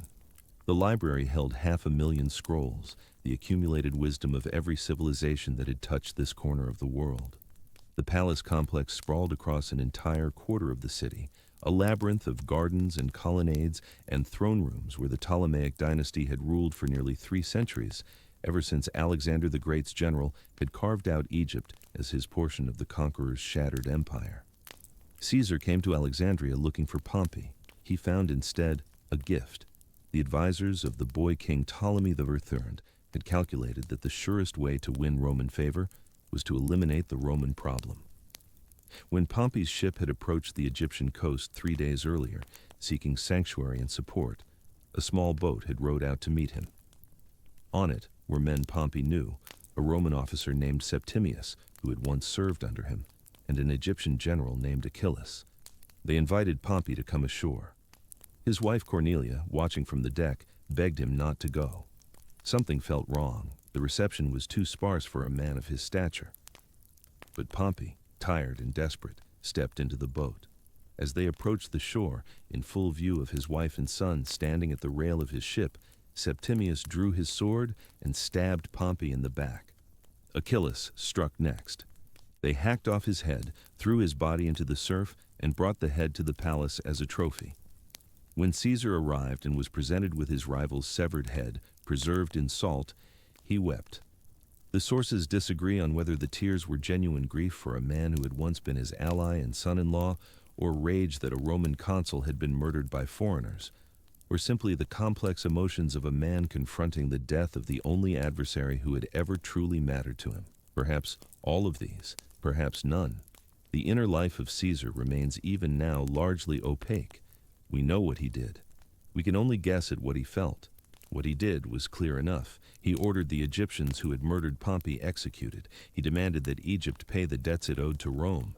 And then, with a handful of legions in a city of 500,000 people, surrounded by a royal court that had just demonstrated its willingness to kill Roman generals, he settled in to arbitrate a civil war.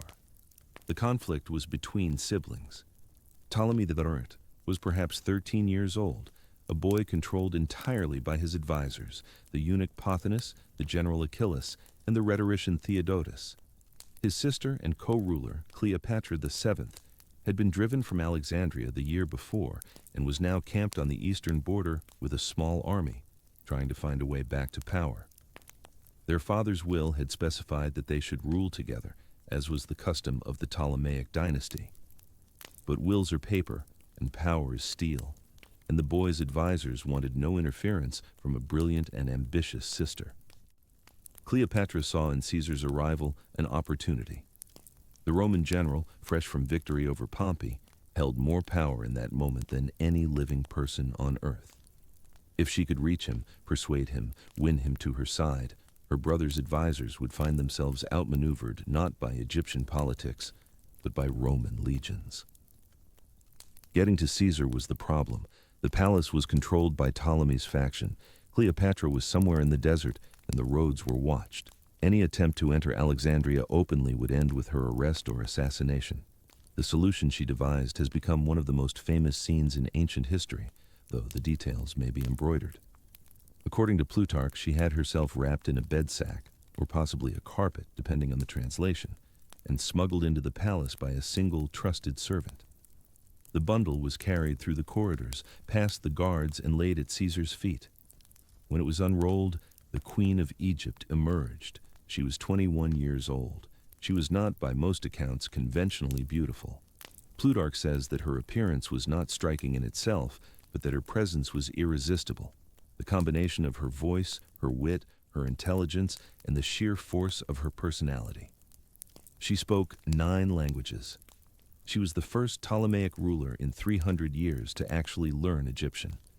She had grown up in one of the most treacherous courts in the world and survived to adulthood through cunning, patience, and an absolute refusal to accept the role that others assigned to her.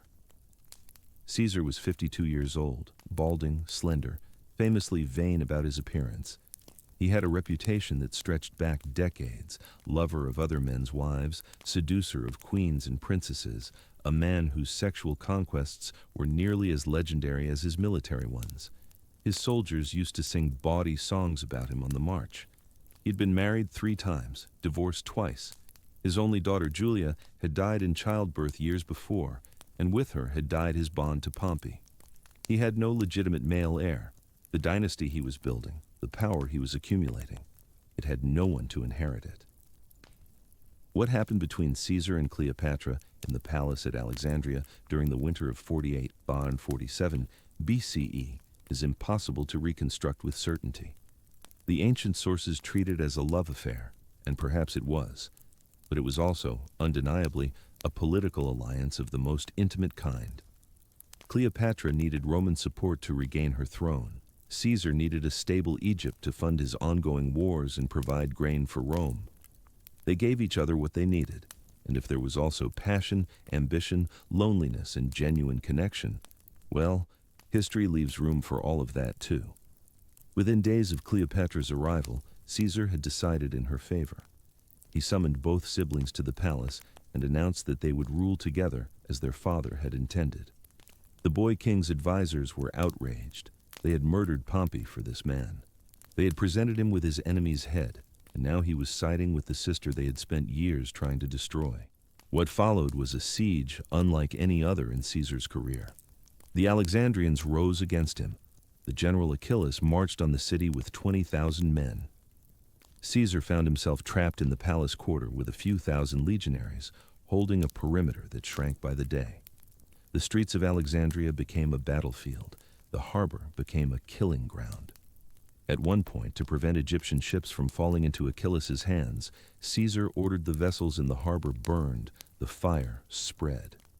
How much damage it did to the famous library is still debated.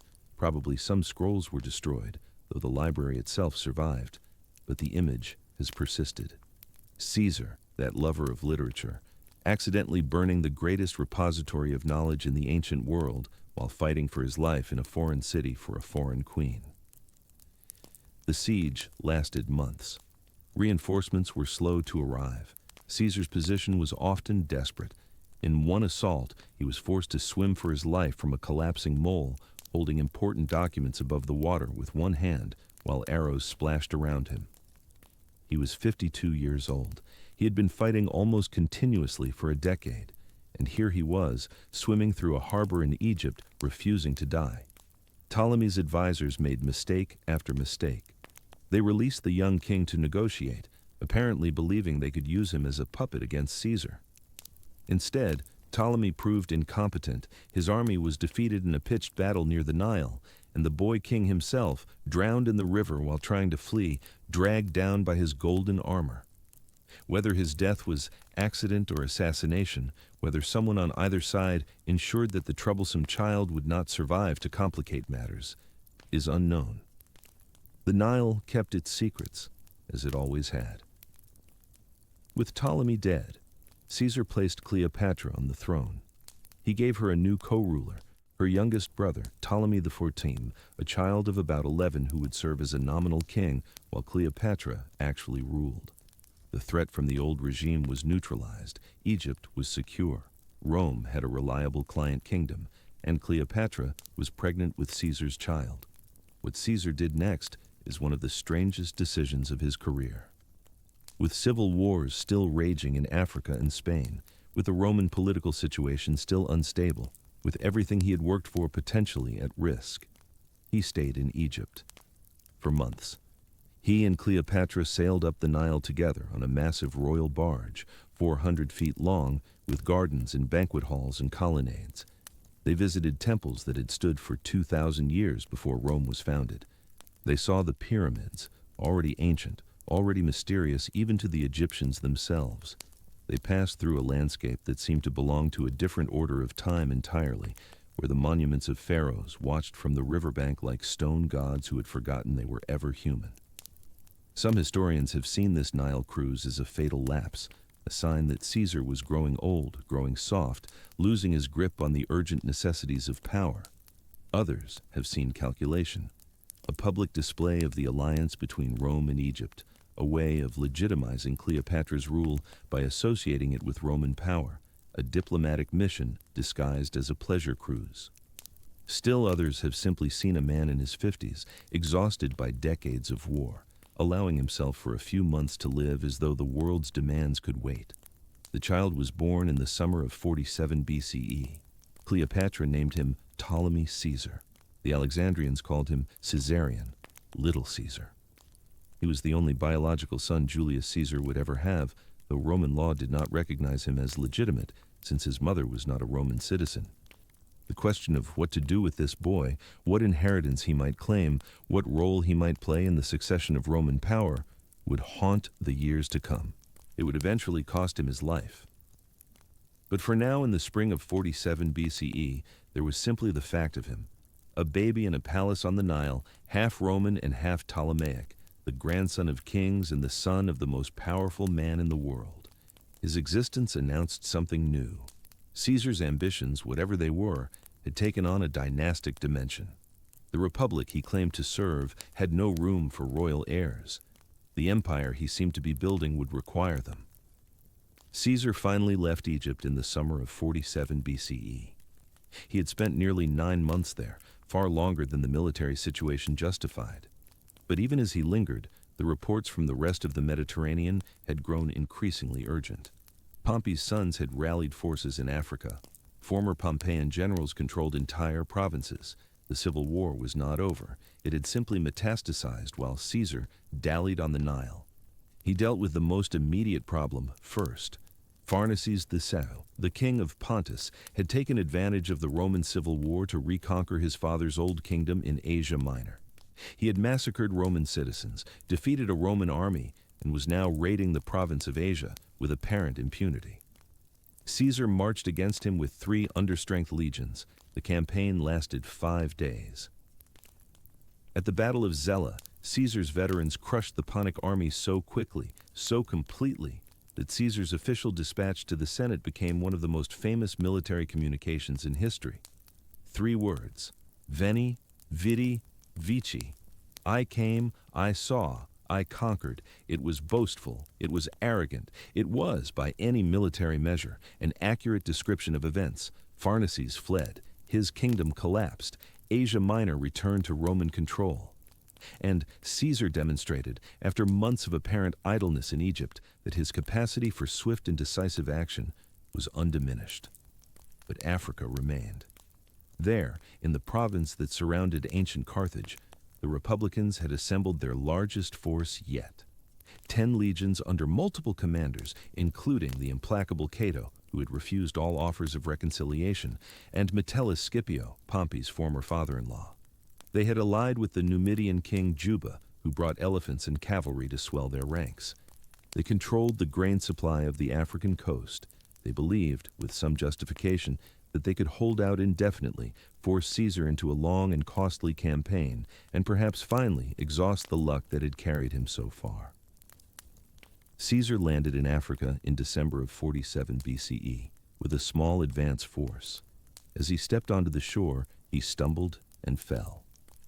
A bad omen, the soldiers murmured. Rome was intensely superstitious, and a general falling at the start of a campaign could shake the confidence of an entire army.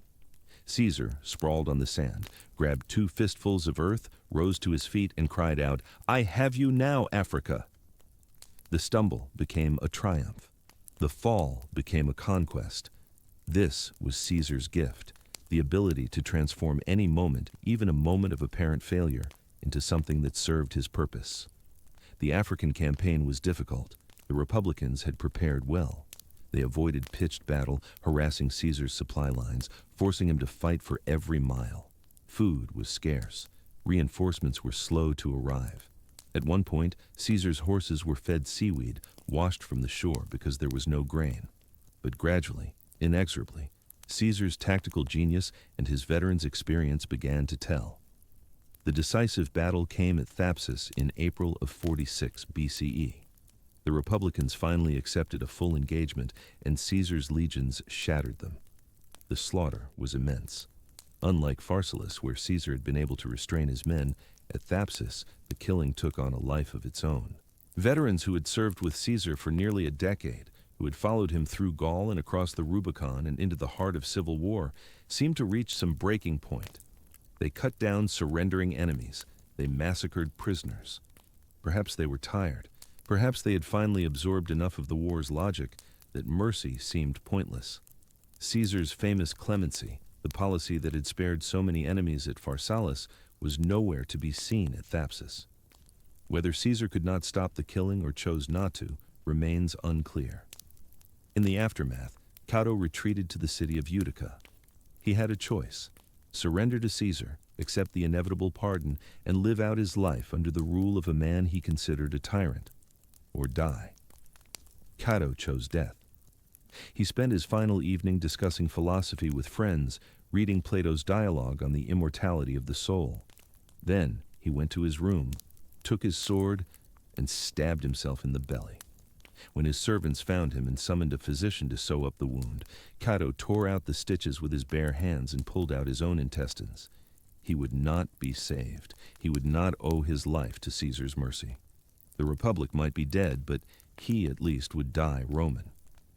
Caesar, when he heard, is said to have remarked, "Cato, I begrudge you your death, as you would have begrudged me the chance to spare your life." It was a characteristic response, rueful, self-aware, perhaps even genuinely regretful. Cato alive would have been a trophy. Cato dead became a martyr.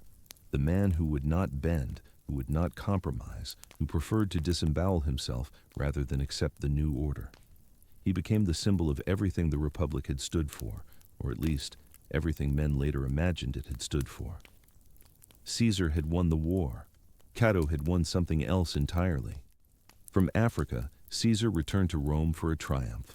4 triumphs, actually, held over 4 successive days in the autumn of 46 BCE. One for Gaul, one for Egypt, one for Pontus, one for Africa. The city had never seen anything like it. The streets were decorated with gold and silver. Exotic animals paraded through the forum. Captive kings and princes walked in chains before Caesar's chariot. The soldiers sang their songs, alternating between praise for their general and bawdy jokes about his love affairs. The Roman populace feasted at 22,000 tables set up throughout the city. Wine flowed from fountains, games were held in the circus. The whole apparatus of Roman spectacle was deployed at a scale that had no precedent. But one thing was absent from the triumphs. There was no celebration for Pharsalus, no mention of the civil war itself. The fictions had to be maintained. Caesar had defeated Gauls, Egyptians, Pontic kings, Numidians, foreign enemies all. That he had also defeated Roman legions, killed Roman citizens, driven Roman senators to suicide. This was passed over in silence. The triumphs celebrated the expansion of Rome's power, not its collapse into fratricide. The blood of Pompey, of Cato, of the thousands who had died at Pharsalus and Thapsus was washed away in wine and spectacle. The celebrations masked a problem that Caesar himself understood better than anyone. He had won the war. Now he had to win the peace, and that meant answering a question that Roman politics had never faced before.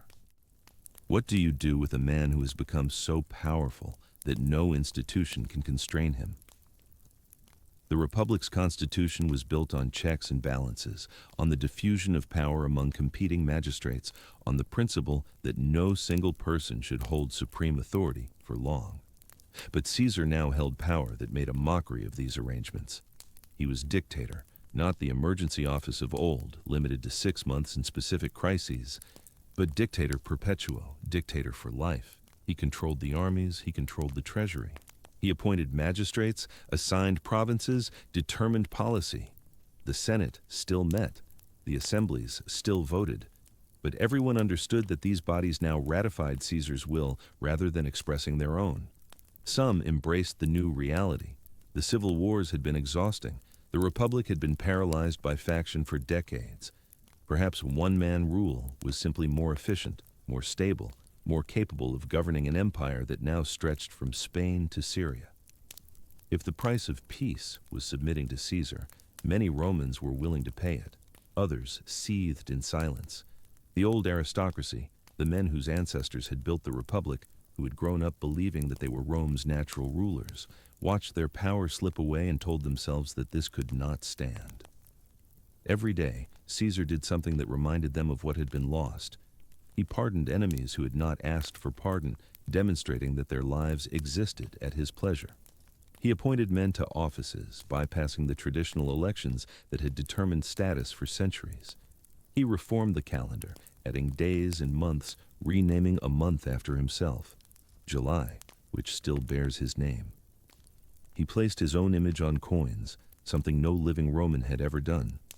The symbols of monarchy accumulated, one by one, like clouds gathering before a storm. The question everyone asked, though few dared to ask it aloud, was whether Caesar intended to become a king. Rex, the word that Romans had hated for 5 centuries, ever since they had driven out the last Tarquin king and founded the Republic. Caesar insisted he did not want the title. When Mark Antony offered him a crown during the festival of the Lupercalia, Caesar refused it 3 times, according to the sources, each refusal accompanied by cheers from the crowd. But the very fact that the offer was made, publicly, with apparent theatrical staging, suggested that the idea was in play, and Caesar's denials, however emphatic, could not erase the reality that he already wielded powers that made the title irrelevant. He was king in all but name. What difference did the name make? For a faction of senators, it made all the difference. They began to meet in secret, to talk in whispers, to plan. There were 60 of them, eventually, though the core was smaller. The leaders were Gaius Cassius Longinus, a former Pompeian whom Caesar had pardoned, and Marcus Junius Brutus, the same Brutus whom Caesar had embraced after Pharsalus, whom he had favored and advanced, whom some whispered was his own illegitimate son. Brutus had struggled with the decision. He admired Caesar personally. He owed Caesar his life and his career. But he also considered himself a descendant of the Brutus who had driven out the kings and founded the Republic 5 centuries before. The weight of that name pressed upon him. When anonymous notes appeared on his door and in the Senate, asking whether he was truly a Brutus or merely bore the name, he felt the accusation in his blood. The conspirators decided on a method that was brutally direct. They would kill Caesar themselves in the Senate with their own hands. No hired assassins, no poison. They were senators, and they would do the work of senators, however bloody that work had become. They chose the Ides of March, the 15th day, for the deed. A meeting of the Senate had been called to discuss Caesar's planned Parthian campaign. He would be there.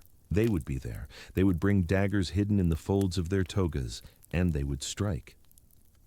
The morning of March 15th, 44 BCE, broke gray over Rome. A light rain had fallen during the night, leaving the streets damp, and the air carried the particular chill of early spring in the city, not cold enough for cloaks, but cool enough to make men draw their togas tighter across their shoulders as they walked. Caesar woke that morning in his official residence, the Domus Publica, which adjoined the Temple of Vesta in the Forum. He had slept poorly. His wife Calpurnia had been troubled by nightmares. She had dreamed, according to the sources, of holding his murdered body in her arms. She had dreamed of the gable ornament of their house, a decorative honor the Senate had voted him, collapsing and shattering on the ground. When she woke, she begged him not to go to the Senate that day. She urged him to postpone the meeting, to consult the auspices, to find some reason to stay home.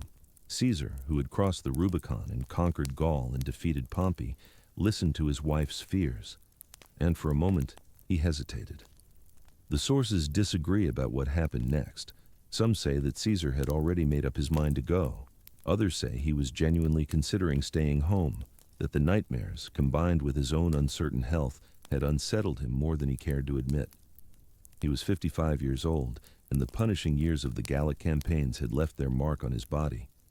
He suffered from what the ancient sources describe as falling sickness, almost certainly epilepsy, and the attacks had grown more frequent. Perhaps he felt the fragility of his own flesh that morning, even as the greatest honors any Roman had ever received awaited him in the Senate house.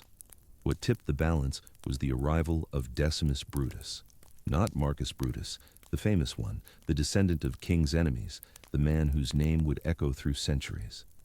Decimus Brutus was a different man, a different lineage, though history often confuses them. Decimus had been one of Caesar's most trusted officers. He had commanded fleets for Caesar, fought for him in Gaul, stood by him through the Civil War. Caesar loved him like a son. He had named Decimus in his will as a secondary heir. And Decimus was part of the conspiracy. He came to Caesar's house that morning with a single purpose, to ensure that Caesar left for the Senate. When he arrived, he found Caesar wavering, speaking of Calpurnia's dreams and ill omens. Decimus, smiling, gently mocked him. Would Caesar really let the Senate sit waiting because his wife had nightmares? Would he give his enemies ammunition by appearing superstitious, indecisive, afraid? The senators had gathered to vote him extraordinary honors. Some said they planned to proclaim him king outside of Italy, or to grant him the right to wear royal regalia. Would he insult them by staying home? Caesar listened.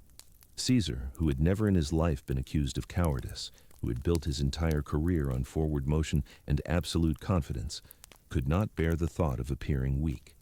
He rose, dressed, and called for his litter. Calpurnia watched him go.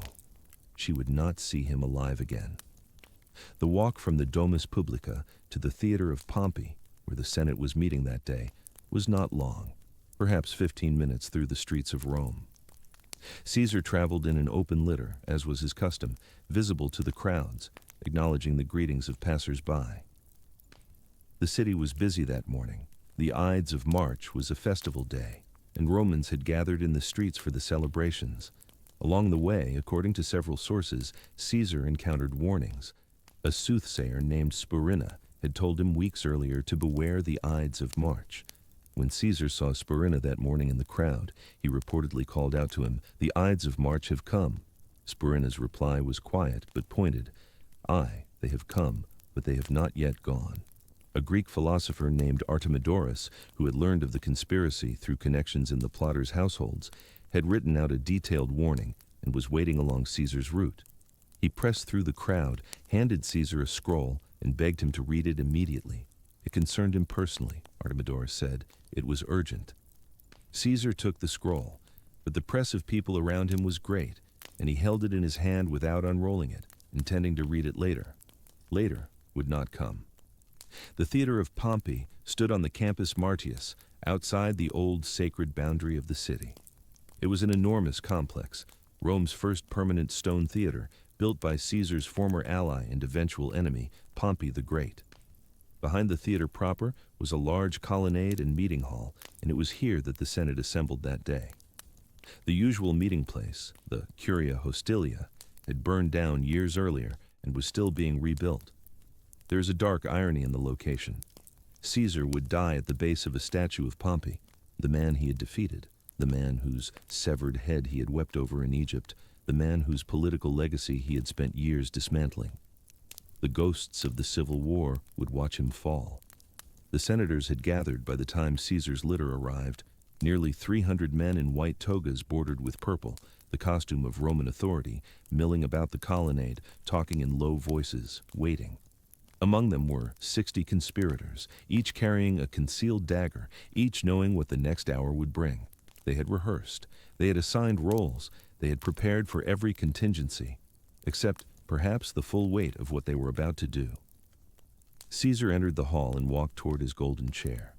As he moved through the crowd, the conspirators positioned themselves around him, as if casually, as if merely seeking the honor of proximity to the dictator.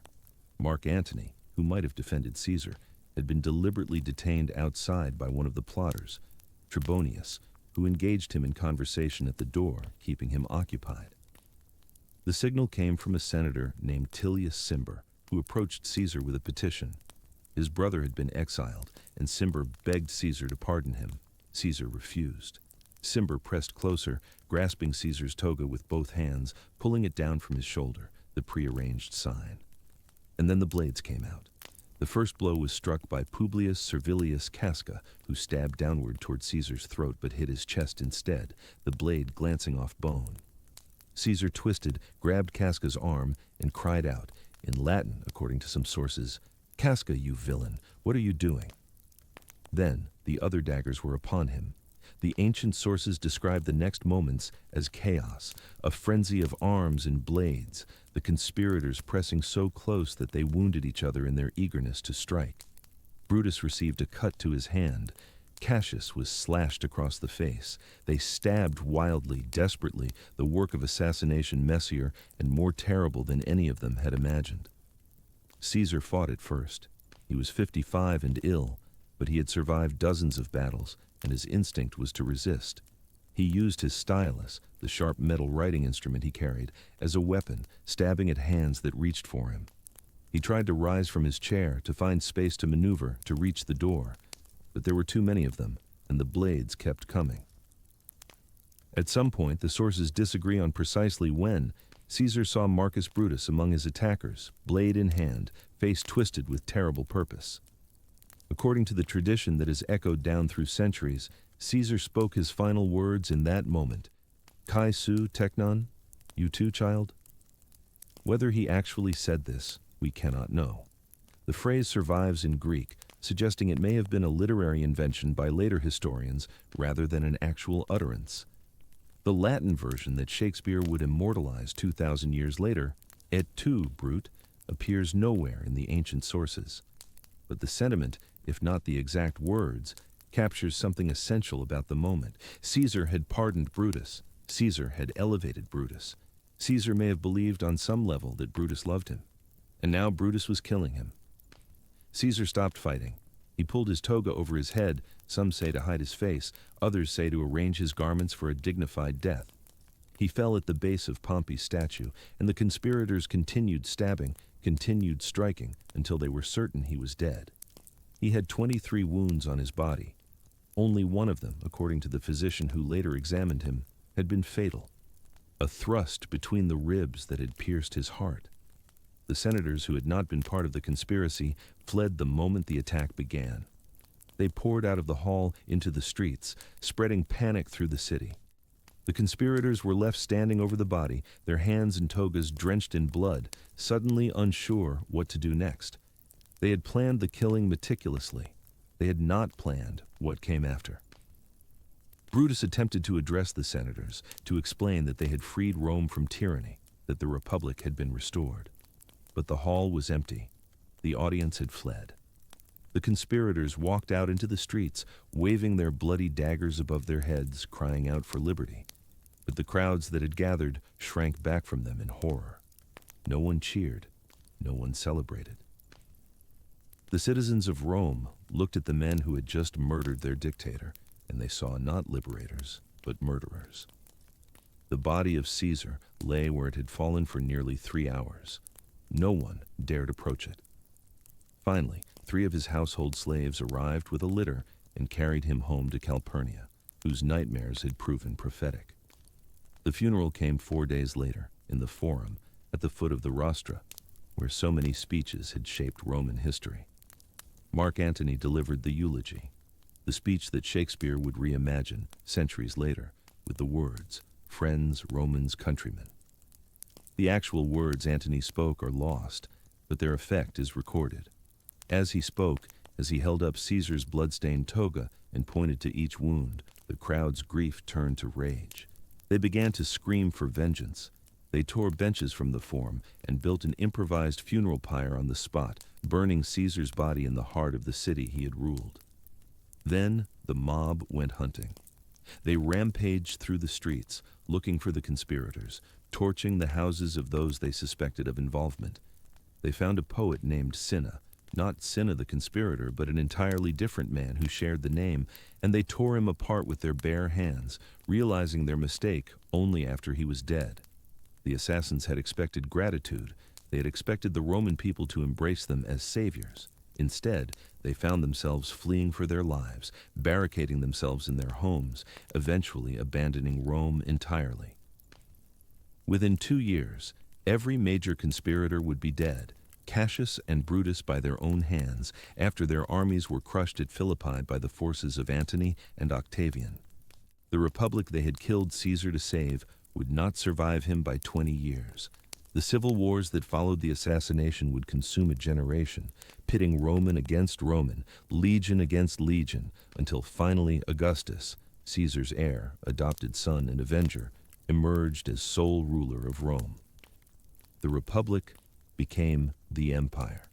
The power that the conspirators had feared, concentrated in one man, passed instead to another, and then another, and then another, in an unbroken chain that would last for centuries. The daggers of the Ides of March achieved precisely the opposite of what they intended. This is, perhaps, the deepest irony of Caesar's death. The men who killed him believed they were saving the Republic, that by removing the tyrant, they would restore the old ways, the old balances, the old freedoms. They believed that the Roman system was fundamentally sound, and that only Caesar's overweening ambition had disrupted it. Remove Caesar, and the system would correct itself. But the Republic was already dead. It had been dying for decades before Caesar crossed the Rubicon. The old constitution, designed for a city-state, could not govern an empire.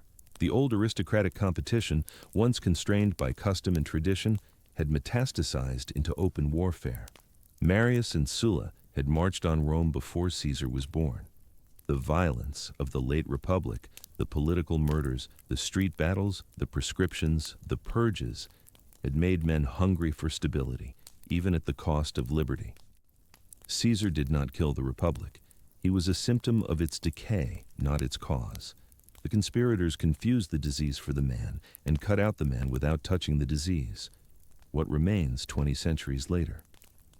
The calendar still bears his name, July for Julius, restructured on his orders so that the months would align with the sun. The word for supreme power in a dozen languages descends from his cognomen. Kaiser, Czar, Caesar itself used as a title by emperors for 1,000 years. The political form he pioneered, the military strongman who transforms a failing republic into a personal autocracy, has replicated itself across cultures and centuries, from Napoleon to the dictators of the 20th century, each of them walking in footsteps Caesar first traced. And the story endures. It endures in Shakespeare's play, performed continuously for 400 years, its language shaping how English speakers understand ambition, assassination, the fatal blindness of those who believe they act for the good. It endures in paintings and sculptures, in the coins and inscriptions archaeologists still pull from the earth. It endures in the questions historians continue to argue over. Was he a tyrant or a visionary? A destroyer of liberty or the founder of a system that brought peace to millions? A man who deserved his death or a man whose death was a catastrophe for the civilization he had almost saved? There are no clean answers. There never were. Consider again the young man on the beach in Asia Minor, watching the crucified pirates sway in the wind. He was 25. He had no army, no official authority, no right to execute anyone. And yet he did what he promised to do, because he believed, with an absolute certainty that most human beings never experience, that he was entitled to do it. That certainty carried him to Gaul and back, across the Rubicon, through the Civil War, to the golden chair in the Senate House. It made him the most powerful man in the world. And then it killed him, because he could not imagine, could not even conceive, that the men he had pardoned, the men he had elevated, the men he believed he had conquered, would dare to strike at him. He had told the pirates what he would do to them, and they had laughed. The senators had whispered for months about what they intended, and Caesar had dismissed the warnings. When someone warned him about Brutus and Cassius, he reportedly said that he did not fear them. They were too pale, too thin, too intellectual. It was the well-fed ones, the confident ones, that a man should worry about. He was wrong. The thin, pale men killed him. And perhaps this is the final lesson of his life, if lives must have lessons. The certainty that carries you to the heights is the same certainty that blinds you to the blade. The man who cannot imagine failure cannot see it coming. The man who believes rules do not apply to him eventually encounters the one rule that applies to everyone. Julius Caesar conquered death in a sense. His name, his image, his story have survived longer than most empires. but he could not outrun the 23 men with daggers who had decided that some rules still mattered. His body was ash within days. The statue of Pompey, at whose feet he fell, was eventually moved to a new location and later lost entirely. The theater of Pompey itself crumbled over the centuries, its stones reused for medieval buildings, its outline now visible only to archaeologists who trace its curve through the streets of modern Rome. But the questions he raised persist. How much liberty should be traded for stability? How much power can one man hold before the state itself becomes the man? What do citizens owe a leader who provides peace at the price of freedom? These are not Roman questions only. They echo through every generation, in every nation that has watched a strong man rise and wondered whether to cheer or to fear. The senators who killed him believed they knew the answers. They believed that liberty was worth more than peace, that the republic's forms mattered more than efficiency, that the precedent of one-man rule would poison everything it touched. They may have been right, or they may have been aristocrats defending their own privileges and dressing it up in the language of principle. Or, most likely, they were both, because human motivation is rarely pure, and the men who shape history are as confused about their own reasons as anyone else. The people of Rome, who mourned Caesar and hunted his killers through the streets, believed something different. They believed that Caesar had been their champion against the aristocrats, their defender against the Senate's contempt, the man who gave them grain and games and land. They may have been right too, or they may have been a mob manipulated by demagogues, trading their birthright for bread. Or they were both. History does not arbitrate these disputes. It merely records that the disputes happened, that the people on both sides believed themselves righteous, and that the consequences unfolded regardless. 2,068 years have passed since the Ides of March. The Roman Forum is a ruin now, stripped of its marble, its columns toppled, its temples converted to churches, and then abandoned and then excavated as curiosities. Tourists walk where Caesar walked, taking photographs, consulting guidebooks, trying to imagine the city as it was when a living man ruled it. They cannot. Quite. No one can. The past is irretrievably foreign. We can reconstruct its buildings and translate its languages and read its surviving texts, but we cannot resurrect the particular quality of light on a Roman morning, the smell of the streets, the sound of a crowd turning from grief to rage. We cannot know what Caesar thought as the blades entered his body, whether he felt betrayal or surprise or something beyond words. We cannot know if Brutus hesitated or if he struck with the pure conviction of a man who believes he is saving his country. We have only the story. And the story, even after 2 millennia, has not finished being told. It surfaces in political speeches and constitutional debates, invoked by those who fear tyranny and those who fear chaos in equal measure. It surfaces in classrooms and theaters and the titles of rulers who have never seen Rome. It surfaces whenever a society asks itself how much power is too much and whether the only remedy for one man's ambition is his death. The questions do not resolve, they simply persist, passed down through generations like an inheritance no one asked for, but no one can refuse. Somewhere beneath the modern streets of Rome, beneath layers of medieval foundations and Renaissance cellars and the accumulated debris of 20 centuries, there may still be traces of the blood that soaked the floor of Pompey's colonnade on March 15th, 44 BCE. The earth keeps its secrets, the stone does not speak, but the story survives. A young man sailed across the Aegean, full of ambition and borrowed money.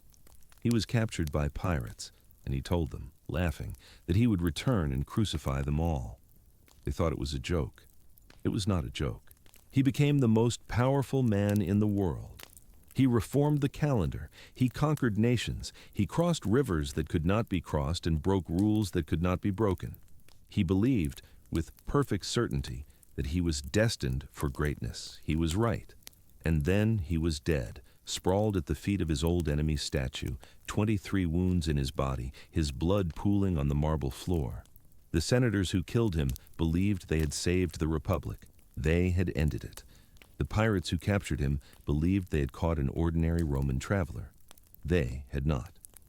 And we who tell his story 2,000 years later still do not know quite what to make of him, whether to admire the genius or recoil from the ambition, whether to mourn the man or the world he might have built. Perhaps that uncertainty is the truest memorial. The simple stories are forgotten. The heroes without shadows fade. But the figures who cannot be resolved, who carry their contradictions with them into eternity, who force each generation to ask the questions again, they endure. Gaius Julius Caesar endures. The Ides of March endure. And the blade that ended him, wielded by the friend he trusted, remains lodged in history like a splinter that cannot be removed. It is still there. It always will be.